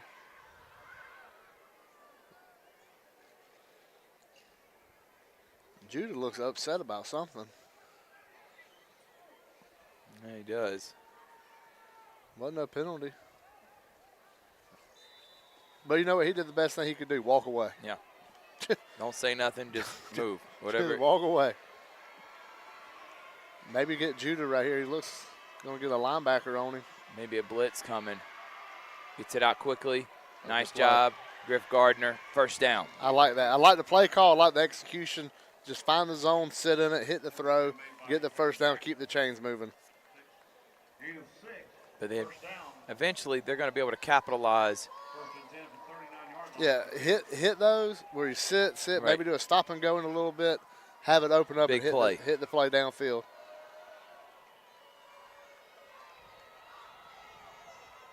Here. And there was the give and go that you were just talking about. And a hold. And a holding penalty. And a loss of a yard, maybe 2. Complete. Still have Paxton. Knocked out of bounds by Tyler Kennedy. There's a flag play.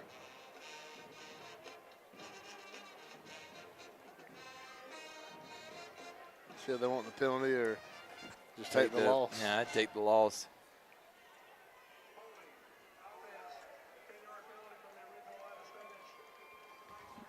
So they are going to replay first down. They are going to accept the penalty, 1st and 20 now for the Gators.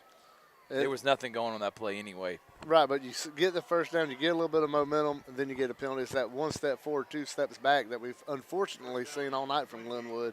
Just can't get momentum going for them. And when you got a high-powered offense, momentum is kind of what drives the engine.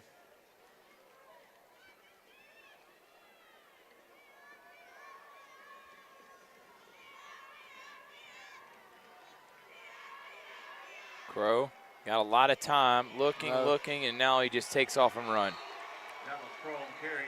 and gets sacked. Tackle play made by Sam Jackson. Also one of the plays. Sam Jackson's had a really good half, and we've seen multiple times that's where the pressure's coming, is right in his face, nowhere to really go. The ends do their job with the containment. And we do have an injured player, so we're going to take a timeout. Game brought to you by Shane Reagan Insurance, Happy Hour Bar and Grill, Terry Johnson Agency, Alabama Primary Medicine. Thank you so much for your support. Wild Wing Cafe, thank you for your support. Glenwood alumni, appreciate all our sponsors. Mike and Ed's Barbecue and more. We'll be right back after this.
Welcome back here. Dallas Crow came off gimpy. We don't know if he can return. It did not look pretty. It looks like a leg injury on that one. Yeah, his left leg. Things are bad to worse. Snap. And another snack.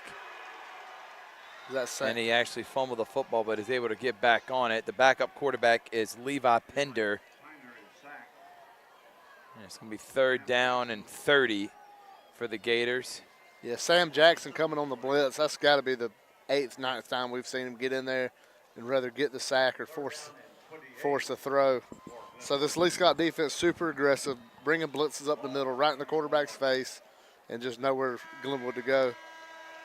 And at the end of 3, Glenwood and Lee-Scott, 17-0. The Warriors lead. They're 1 quarter away from winning back-to-back state championships.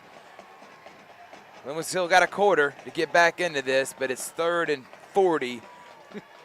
And again, thank you to all our sponsors that are helping us throughout this broadcast, including Chuck Hall. Cannot say enough about him. Serve Pro. Thank you to Glenwood Alumni Association, Terry Johnson Agency, Wild Wing Cafe, Derek Moxley, Alex Quinney, Allstate Agency, Zaxby's, Mike and Ed's, Reagan Insurance, State Farm, Carol Purdue, Happy Hour Bar and Grill, Bowden Realty and Margaret Moss. Thank you for your support of Glenwood Athletics and Georgia Alabama Sports Live. We'll be back after this.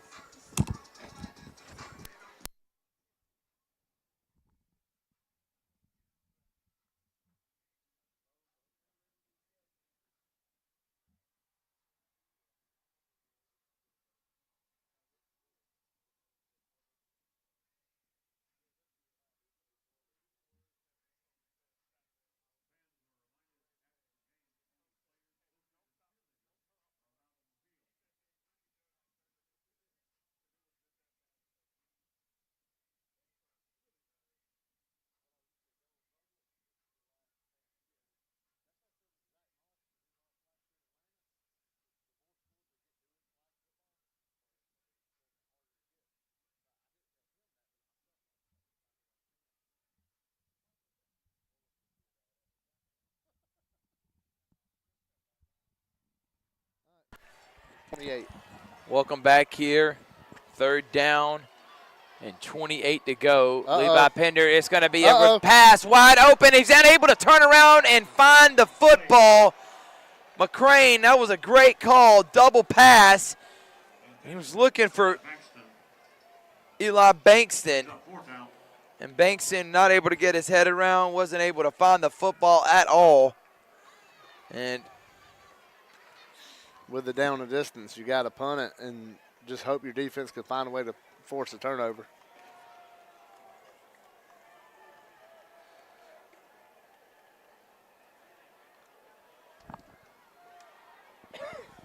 Oh, no. And that's going to be, is he going to punt it? He's just going to take off and run, and he's going to get tackled. So instead of trying to punt it, the punter, he should, in my opinion, he should have just tried to punt it and make something out of nothing. But he afraid he was going to get blocked because it was a high snap, and then just took off running. Yeah, you can see the coaches talking to him. Yeah. There's nothing he could do. I mean, in that situation, you got folks running at you. Maybe an extremely experienced punter can bobble that, keep their composure, get a punt off or try to. In his situation, he's just probably trying to get back to the line of scrimmage and not get killed. 11:45 remaining in the 4th quarter. Lee-Scott setting up at the Glenwood 9-yard line. Jake White, who's had a great game, bounce to the outside. He gets tackled out at the 4. Jake White on the carry. Tanner Pickering on the tackle. This defense ain't quit. You like to see that out of them.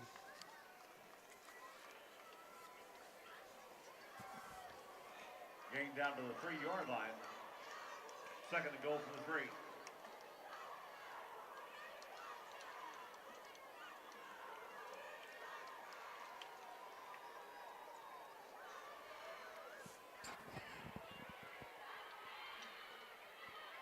And here's a Lee-Scott touchdown. And that may be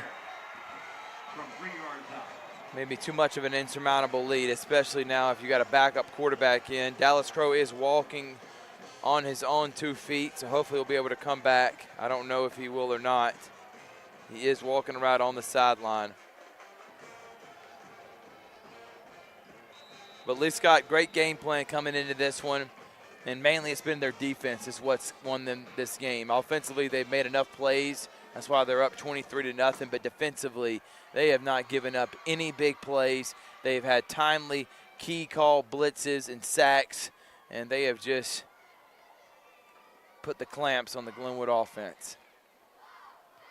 Yeah, they really did a good job containing Dallas Crow, keeping him in the pocket, not letting him get to the outside, and then just heat up the middle. And there just was no answer from Glenwood to this Lee-Scott game plan.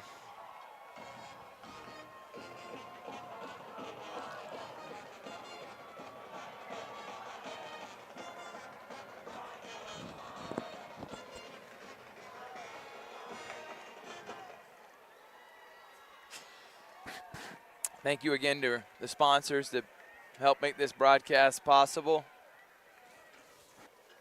And Glenwood just not their night tonight. Down 24-0.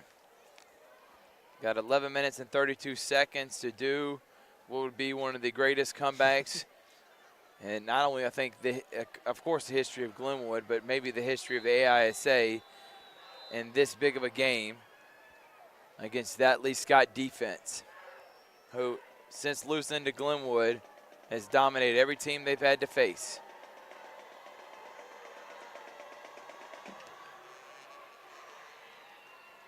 Booming kick and touchback. Then right here, Glenwood, you just got to get out there and keep hammering. Maybe, try to hit something, get the two-point conversion, and just keep trying to find a way to keep yourself in the game. So Crow is not going back in. He is not. He is out for this game. So Levi Pender, the backup quarterback, the junior, the future for Glenwood next year, as this is Crow's senior season, is going to be taking the snaps the rest of this game.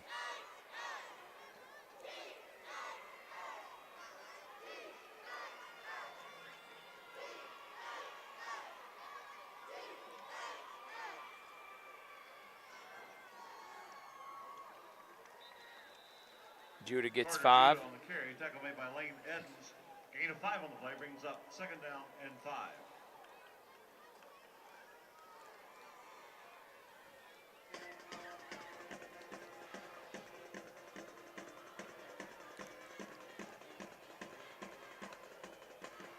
Pender to Lawrence. Lawrence gets a 1st down, and Lawrence keep moving his feet. Pass is complete to Cal Lawrence. Tackle made by Hayes Wagner.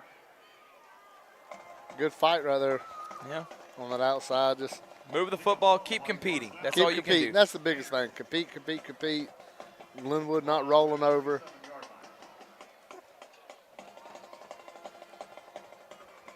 And like you said, this is your future at quarterback. Get him some work in there in a high-stress situation against a really good defense. Pender throws it up. The Lawrence who catches it down to the 30. There's the big play. Maybe a little too late, but still came, and that was a great throw by Levi Pender, finding the open Lawrence, and he gets down to the Lee-Scott as they are moving. Yeah, Lane Eddings in there. They got the pressure. They brought the quarterback down, just threw it in the face of the pressure, and a big play right there. They're going for more. Pender, open, caught, touchdown, Gators. Great pass to Thet Morris. He was wide open running down the sideline, and the Gators are jumping up and down. They feel like they can get back in this game. They're going to go for 2 because guess what? It is 24-0.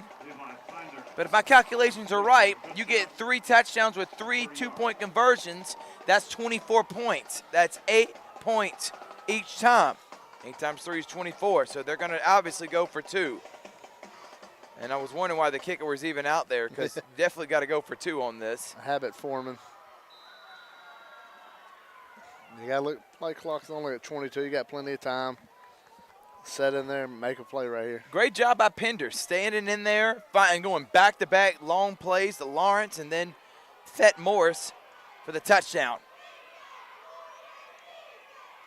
Pender rolls out. Finds open, and there's the 2-point conversion, 24-8, 10:27 remaining. Gators with 3 timeouts. You check the first box. Touchdown, 2-point conversion. Check. Now you got to get the stop. Now you got to get the stop. Momentum is a funny, fickle thing. Yeah. One thing leads to the next. Maybe a turnover here, and the Gators score another touchdown. They're only going to be down, and they get a 2-point conversion. They're down by 8. And there could be 7-8 minutes left in this game. Yeah. But let's hold our horses. Let's let Josh McConnell on this defense get a big stop. And now you're talking about a defense, obviously, that gave up 2 touchdowns here in the second half, but has been able to get re-energized. Now seeing the offense move the football right there. We're looking at a defense. Also, 2 touchdowns have scored from inside the 10-yard line. Right. Both of them on turnovers. Right. So it's not like you've let them matriculate all the way down the field. You just kind of lost the field position battle. So right here. Lee-Scott's only had 1 possession, 1 time. 1 touchdown. The first one was inside the 10. The 3rd touchdown inside the 10. The first possession of the second half, they did go 71 yards, and that's been the only time they've been able to go all the way down the field and score a touchdown. Does Glenwood try the onside kick. There is the hand seam for Lee-Scott, but I would just pin him back at this I would point. too, especially with that. Too early to go for it. Just kick it down right. 20, 15-yard line over here between the numbers, and that might actually be an onside kick with Lee-Scott having everybody up front except one guy. There they go spreading out.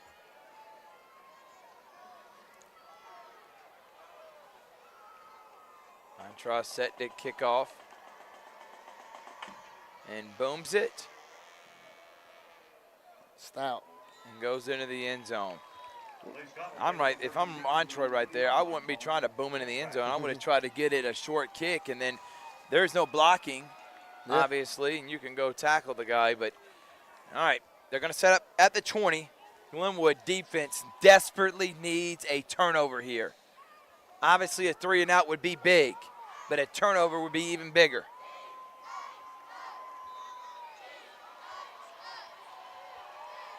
Yeah, you got a little, like you said, you got a little momentum right here. It looks like Markel Robinson's a little confused on the personnel.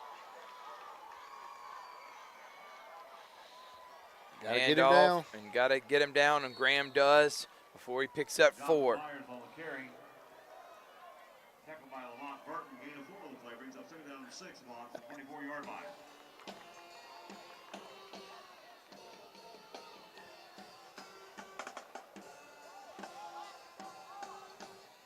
All right, 2nd down, Glenwood Gators are driving right now. State championship game, Glenwood on defense, trying to get a huge stop.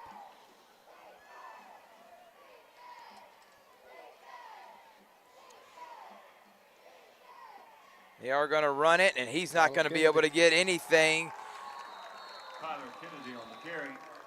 No reason to call your timeouts. They are obviously trying to waste clocks. 3rd down now. 3rd down and 5 from the 25-yard line.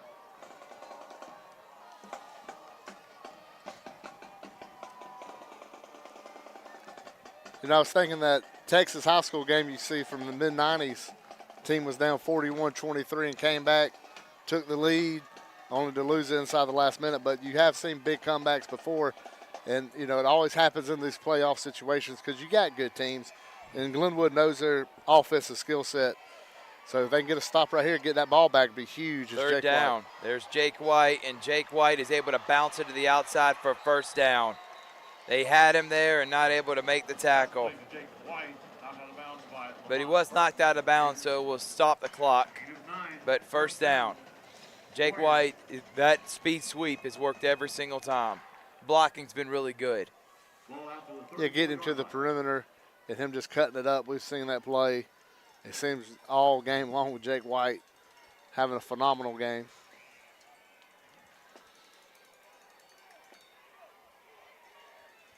First down now, Lee-Scott at the Glenwood 39.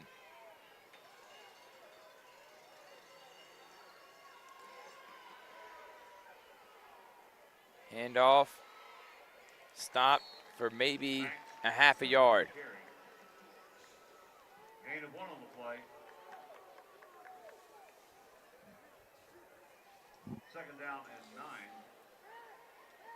Here comes Judah. Ball at the 35-yard line.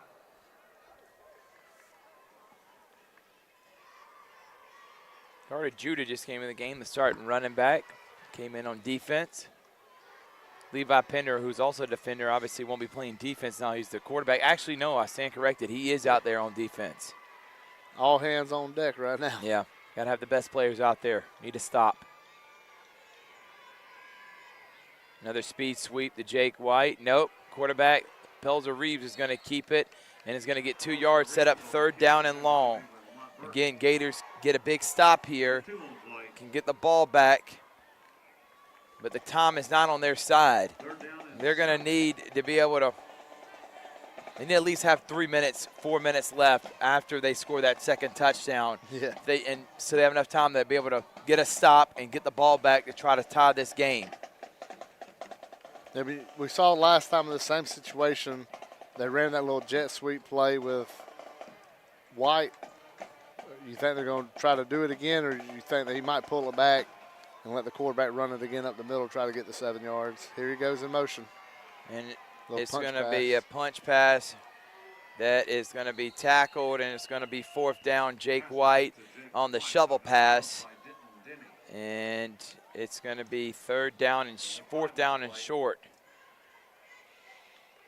It's going to be 4th down and 2 now for Lee-Scott. They're keeping the offense on the field, which is super aggressive for a team up by 16. Here come the punt team. The risk of not getting it for Lee-Scott right here, you give Glenwood, who's got a smidgen of momentum right now. Right. You really hand it over his car. You got Judah. Judah, because remember Camden White. Yeah. And Coach And Coach Nelson has to burn a timeout. And them are like gold right now. And because there was too many men on the field for the Gators. And that is killer. To burn a timeout right there, you need all your timeouts. But a penalty cost you would have gave Lee-Scott a first down, so.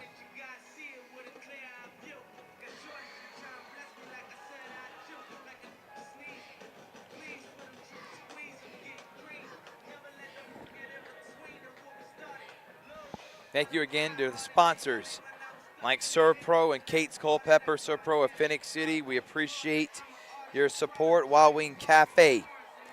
Thank you for your support of Glenwood Athletics in this game. Primary Medicine Associates and John Atkinson. Thank you, Dr. Samantha Lawson. One of the best healthcare professionals out there.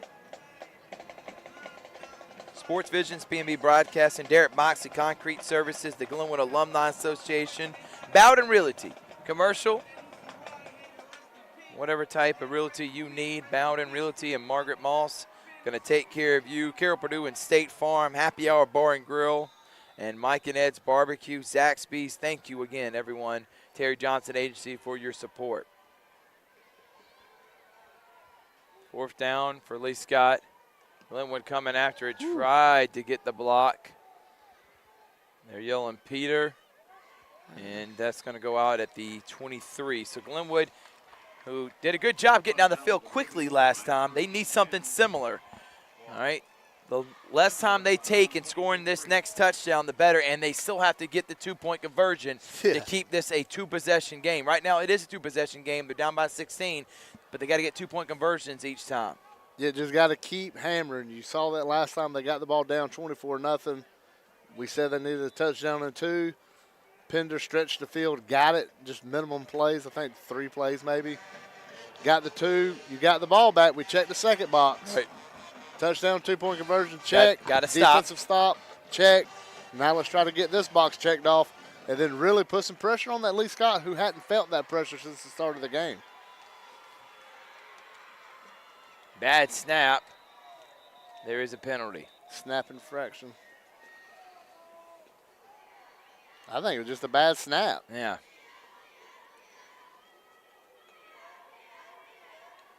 False start on the Gators. It's going to back them up 5 yards.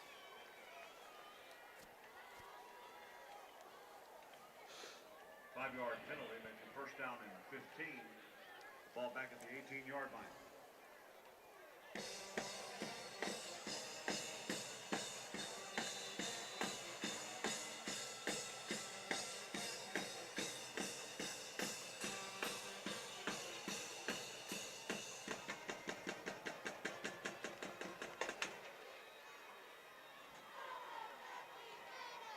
Pender, snap, looking,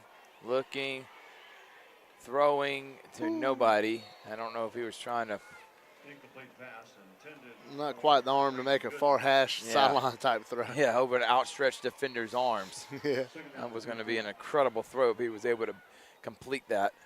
That's one of them throws you see the NFL guys make.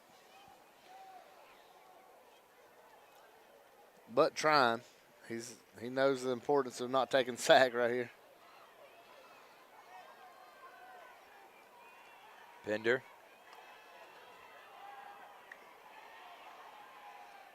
Oh. Looking for Lawrence. Incomplete. 3rd down and long. Intended for Cal Lawrence. Brings up 3rd down and 15.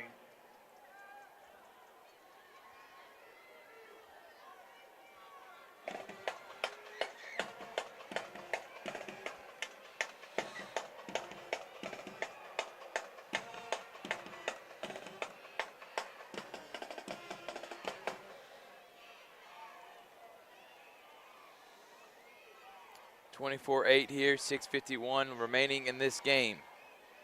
Pender looking, fires, caught. McCrane, but a huge hit, and they're going to say he dropped the pass. Pass is incomplete. He did lay a boom. It could have been head-to-head contact. Yeah, the Glenwood And- people are not happy at yeah. all. They wave off the trainers so they can stay in the game.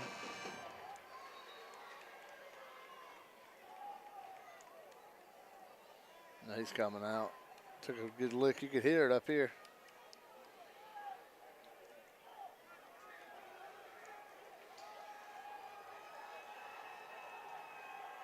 And they're going to punt the football. 4th down and 15. Yet again, you're in the down and distance. The distance is not there to really give it.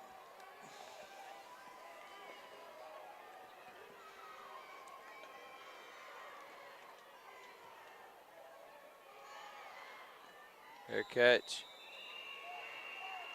Punt is fair caught by Jake White for the Warriors. They take over 1st and 10. Coach Nelson is still upset, which I understand. That they look close to helmet, Yeah. and he wasn't able to hold on to it. And it would have been short with the first down, but Yeah. I mean, with the helmet, obviously you got 15 yards.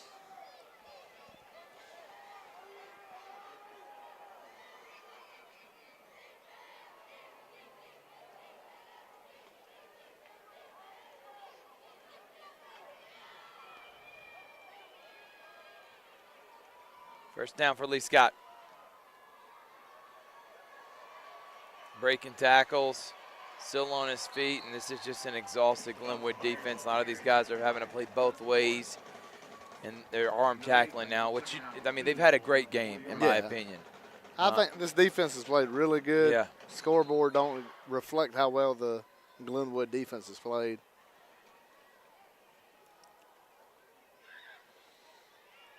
They've been on the field a lot.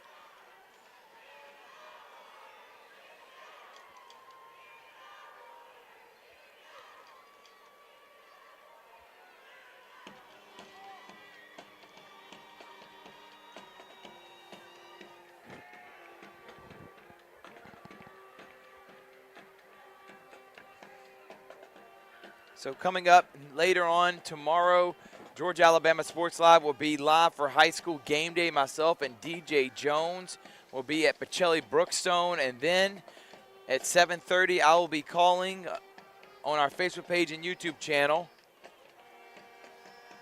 Calvary versus the Kings Academy in a semifinal matchup. If they win that game, and it's at home, they will go to the state championship. Also, Carver takes on Upson Lee. Upson Lee's 9-2. You got Spencer taking on Fitzgerald. Fitzgerald won a state championship here recently in the last couple of years. And then you got Harris County hosting Statesboro, plus Central and Auburn. So a ton of great games around the air. We'll talk about that on game day, 6 o'clock. Then Calvary kickoff at 7:30. Yeah, Harris County looking to make the Elite Eight. First time since Taquan Marshall was at Harris County. And looking for, they already got their 10th win, which is the best in school history. They're just trying to capitalize and extend this record-breaking season. 2nd down and 2. Well, you got 10. Might as well go for 11 Why now. not? For the 40-yard line. Yeah, they're just milking this clock, obviously. Run the ball again.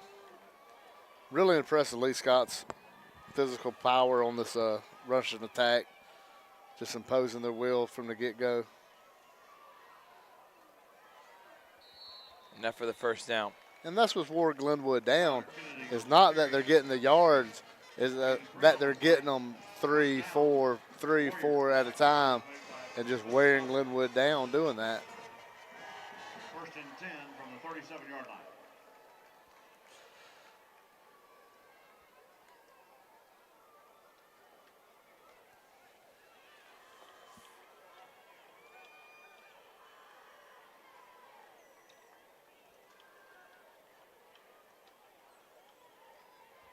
First down for Lee-Scott at the Glenwood 37-yard line. They're just going to run and run some more. And Wesley Graham's like, all right, enough of the zigzags. I want to just belly flop you. Job by Wesley Graham. Second down and 9.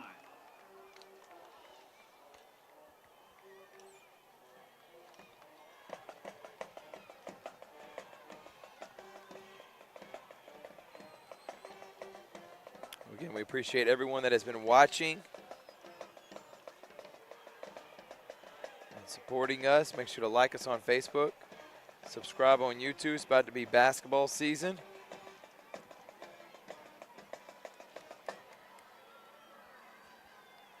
So we'll be doing a lot of basketball games around the area. We did CBCC's men's and women's basketball game last night, and they won. Jake White and Levi Pender tried to get the stop, but Jake White's just running past everyone. I mean, I don't blame Pender. He's playing both sides right now. First down, Lee-Scott. And this is just a demoralizing drive for Lee-Scott. As they can taste it, they're 4 minutes away from winning back-to-back state championships. And, you know, that's hard to do, to come back to back, follow up what you did. You got the target on you. And then knowing that you got to beat Glenwood, your rival, who took care of you earlier this year. You know Glenwood wants this more than anything. By the way, these two teams face in the Final Four of basketball. Glenwood won. And then the Final Four baseball, Glenwood won last year. And then played in the state championship game, which Lee-Scott won. So I expect these two teams to face in many other sports the rest of this school year. This will be the final game of football played in the AISA for Glenwood. They move on to the AHSAA, and from what I've been told from multiple sources, that they'll probably be a 3A school next year. So now the Gators are, Second down and 9. The ball is obviously they wanted to go out as champions, but able to close out the AISA with at least a state championship run. But this is not the ending. Myself, Rick, obviously Coach Nelson, the staff and the players, or anyone that supports Glenwood, this is not the result that we thought we were going to get, because this has been a really good season for Glenwood. 9-1 in the regular season, dominating their opponents, and to fall short like this is just pretty hard to swallow. Pass is complete to Jake White. Jake White, and they call that a pass. Yeah, More he gets like passing yards. Yeah, looks like a tall sweep, but he gets passing yards for that. And Pelzer Reeves has done a really good job, but I think it's more about Buster Daniels and the play calling, which have been timely, and mainly they've just been able to move the football by running it. Getting on the outside with Jake White, they've been able to run between the tackles when needed, and they've had timely passes if they had to throw, which they haven't had to do much of because of the jet sweeps by Jake White. Yeah, Jake White's super impressive. We saw him from the opening kickoff when he ran it 40-something yards to set the game off. And, you know, Jake White's just been uber impressive doing with the ball in his hands.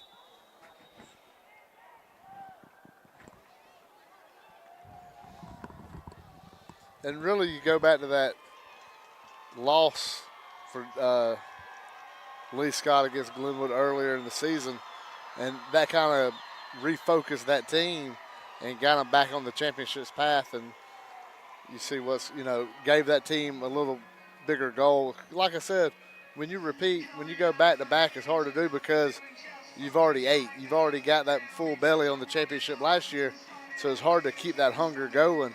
And losing to Glenwood earlier this year kind of gave Lee-Scott that carrot to chase. Right. And listen, in that game, I know Glenn won by 2 touchdowns, but it was close.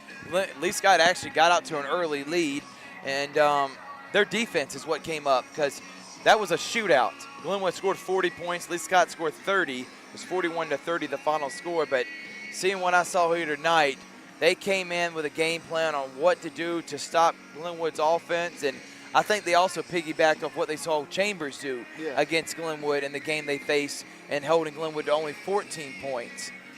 Yeah, once you get on film, once it's on film how to stop somebody, how to slow somebody down, good teams can imitate that and finish the game plan. You know, when Lee-Scott sees the Chambers film, their players are compatible to Chambers County in their opinion, and it's harder for some of these other schools that don't have the talent that Lee-Scott has to imitate what they see on film.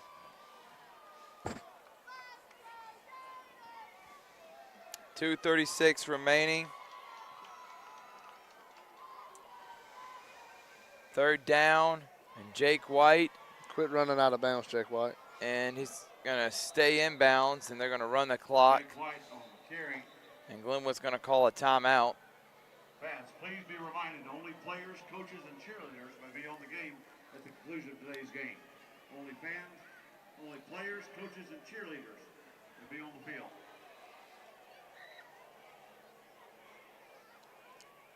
Lee-Scott's also going to the AHSAA next year, so this is their final football game in the AISA. So both these teams will not be in the AISA in terms of sports next year.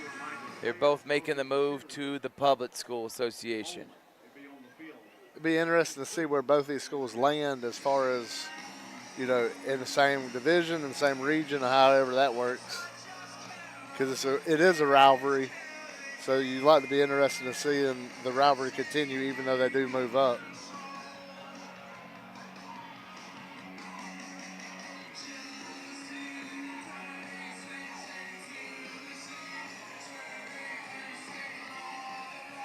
Great season, though, for the Gators, as they're going to probably finish this season at 10-2. And I will have to say, the Gators, this is their 5th time playing in the state championship since 2011, and they're looking to go 0-5. Lee-Scott's planning on kicking a field goal. Yeah. I would actually go for it if I were them. And well, field goal the 100% game puts it out of reach. I mean, it does, but also getting a first down, I think, does too.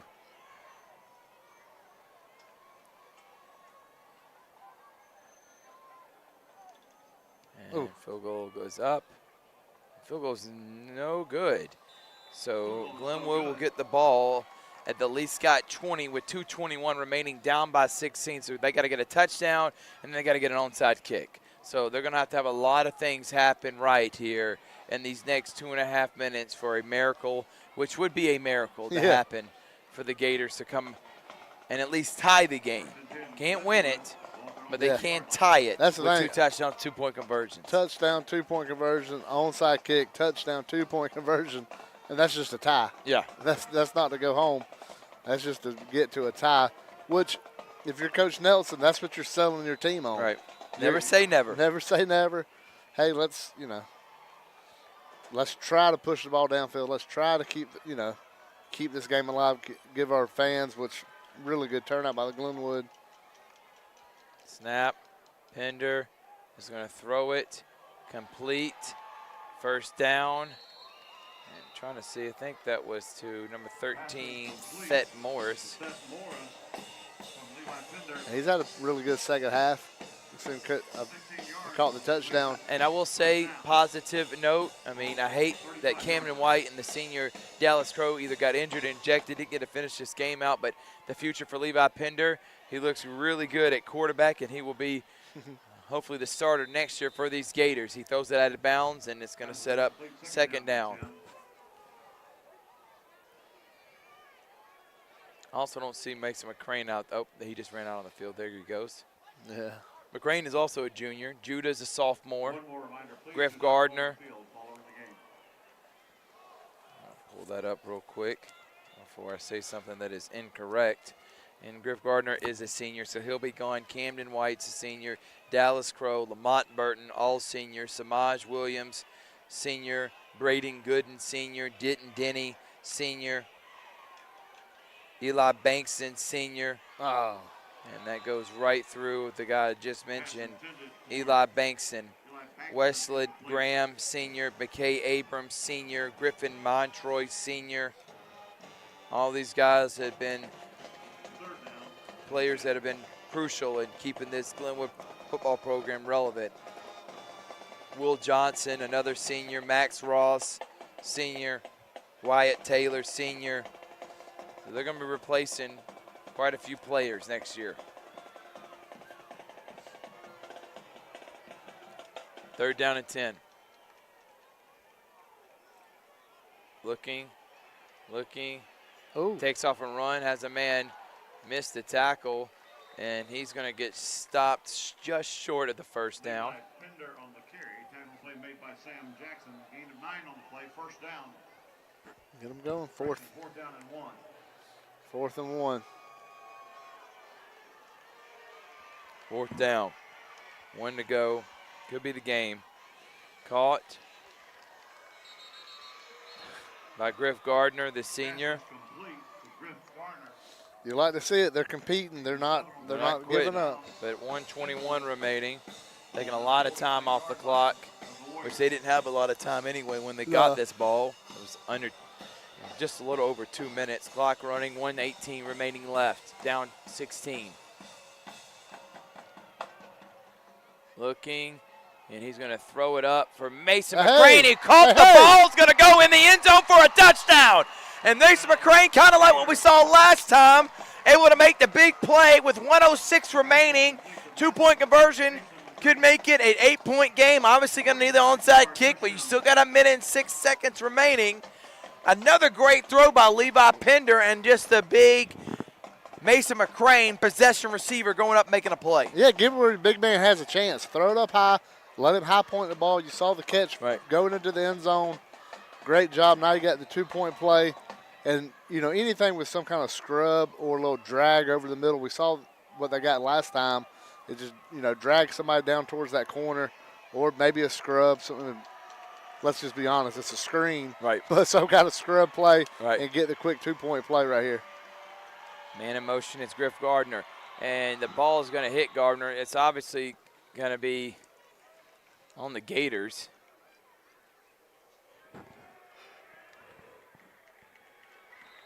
Well, let's be honest, it wasn't going to be easy anyway, so let's go ahead and make it a little more difficult.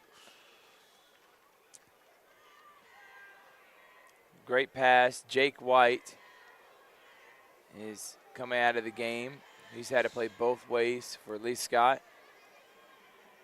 But Glenwood was down 24-0. So even if they do lose this game, the fact that they got it in competitive and keep playing hard. Pender looking, throws it up, intercepted. And that's probably going to do it.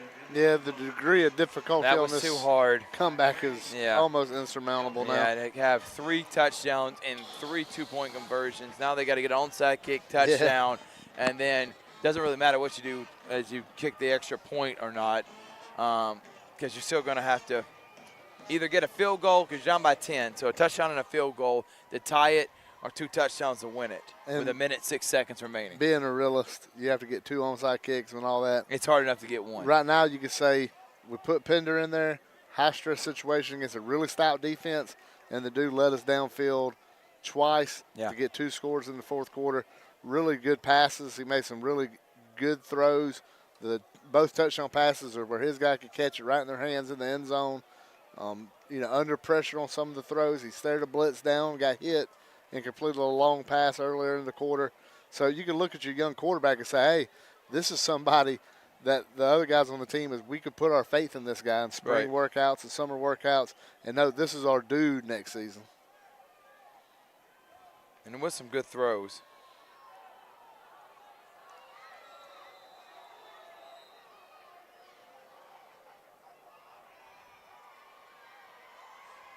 Onside kick for the Gators. And it's going to be bouncing and caught. Nice job. And that is going to do it. Glenwood's got 1 timeout. But Lee-Scott's just going to kneel it 3 times, and that's going to be the end of this one. Great job by Glenwood to not give up, still play hard. They watched one of their senior leaders, one of their best players, get ejected early in the game. They saw Dallas Crow get injured. They also had Samaje Williams get injured against Chambers. So they were missing players. That's not an excuse. It's just a part of the game. But when you lose your quarterback and you still come back and score 2 touchdowns to make it somewhat respectable, I think that's something you can hang your hat on. But obviously the Gators don't want moral victories. They wanted this state championship win.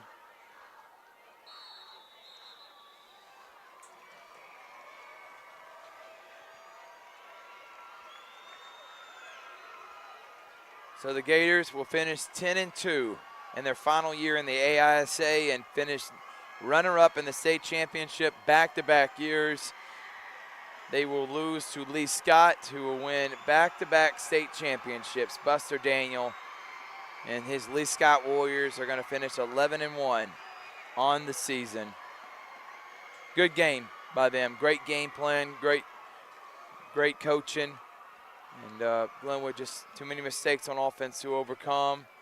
And then they score in touchdowns a little too late. There they go out on the field. That should do it. But to all the seniors who fought their butt off all season long, excellent job. And I know this is not how you wanted to end your career as a Glenwood Gator, but you represented the school, you represented our community with heart and with passion, and we couldn't ask for more. As Glenwood will come up short this season, as you see the emotions, Lamont Burton in his final game, he'll be going to Air Force next year. We can't wait to see him. And we're hoping Camden White and Wesley Graham and Dallas Crow sign on to play elsewhere. Griff Gardner, Ross, and the other seniors, thank y'all so much for all you did. And that's going to be the end of this one. Lee-Scott will win the state championship in 2023, 24-14 here at the Cramton Bowl. I want to say thank you to our sponsors like Serpro, Kate's Culpepper. Thank you so much for the love that you've shown us, and we appreciate Serpro.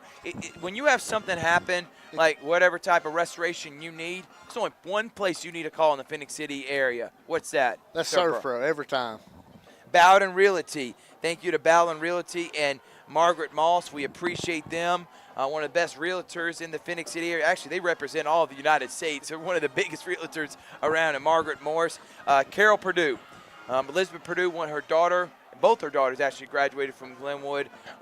She knows what it means to be a Glenwood Gator, and she's one of the best insurance agencies in this area. Thank you to Derek Moxley Concrete Services. Derek Moxley, man, what can I say about him? He supports Harris County when we're up there. He supports us. He supports us here at Glenwood. He just supports Georgia Alabama Sports Live, so we're going to give Moxley some love. Also, Kutsu Sports. My man Rick Beach for all things Harris County and Auburn. Make sure to follow them. They got a big one tomorrow, Harris County. Tigers. They're going to be the Tigers are going to be taking on Statesboro, so keep up with all the action. He'll be covering that and updating highlights throughout the evening. Mike and Ed's Barbecue, thank you to Chase Cook and Mike and Ed's Barbecue. PNB Broadcasting. What can I say about PNB Broadcasting? Then thank you to Dave Arwer and Joseph Brandon. Real People, Real Radio. They serve the community well. Shane Reagan and Reagan Insurance. They've been an insurance agency for over 70 years. Shane graduated from Glenwood. Proud alum in support of our Sports Visions. You can hear the Sports Vision radio show 4 to 6 p.m. They got their awards luncheon coming up December the 7th. As they have Hugh Freeze speaking at that, and all of these Gators represented well there. Terry Johnson Agency, LLC. Zaxby's, thank you to Zaxby's and Judson Humphreys, another alumni of the Glenwood Gators. Thank you to Judson and Zaxby's. Terry Johnson, Jeremy Crosby. I mean, they're my insurance agent, broker. I mean, they take care of me, and they're going to take care of you. Wild Wing Cafe in Columbus. Good food. Also, great time, great entertainment. Wild Wing Cafe. Thank you so much. Glenwood Alumni Association, Chuck Hall, who helped make this broadcast possible. Thank you. Happy Hour Bar and Grill. They've been doing our watch party there. We do our show, which we just did this Tuesday. If you missed it, we had Tim Fanning on. We had Steve Smith, Tim Fanning, Gators. Steve Smith of the Calvary Christian Knights.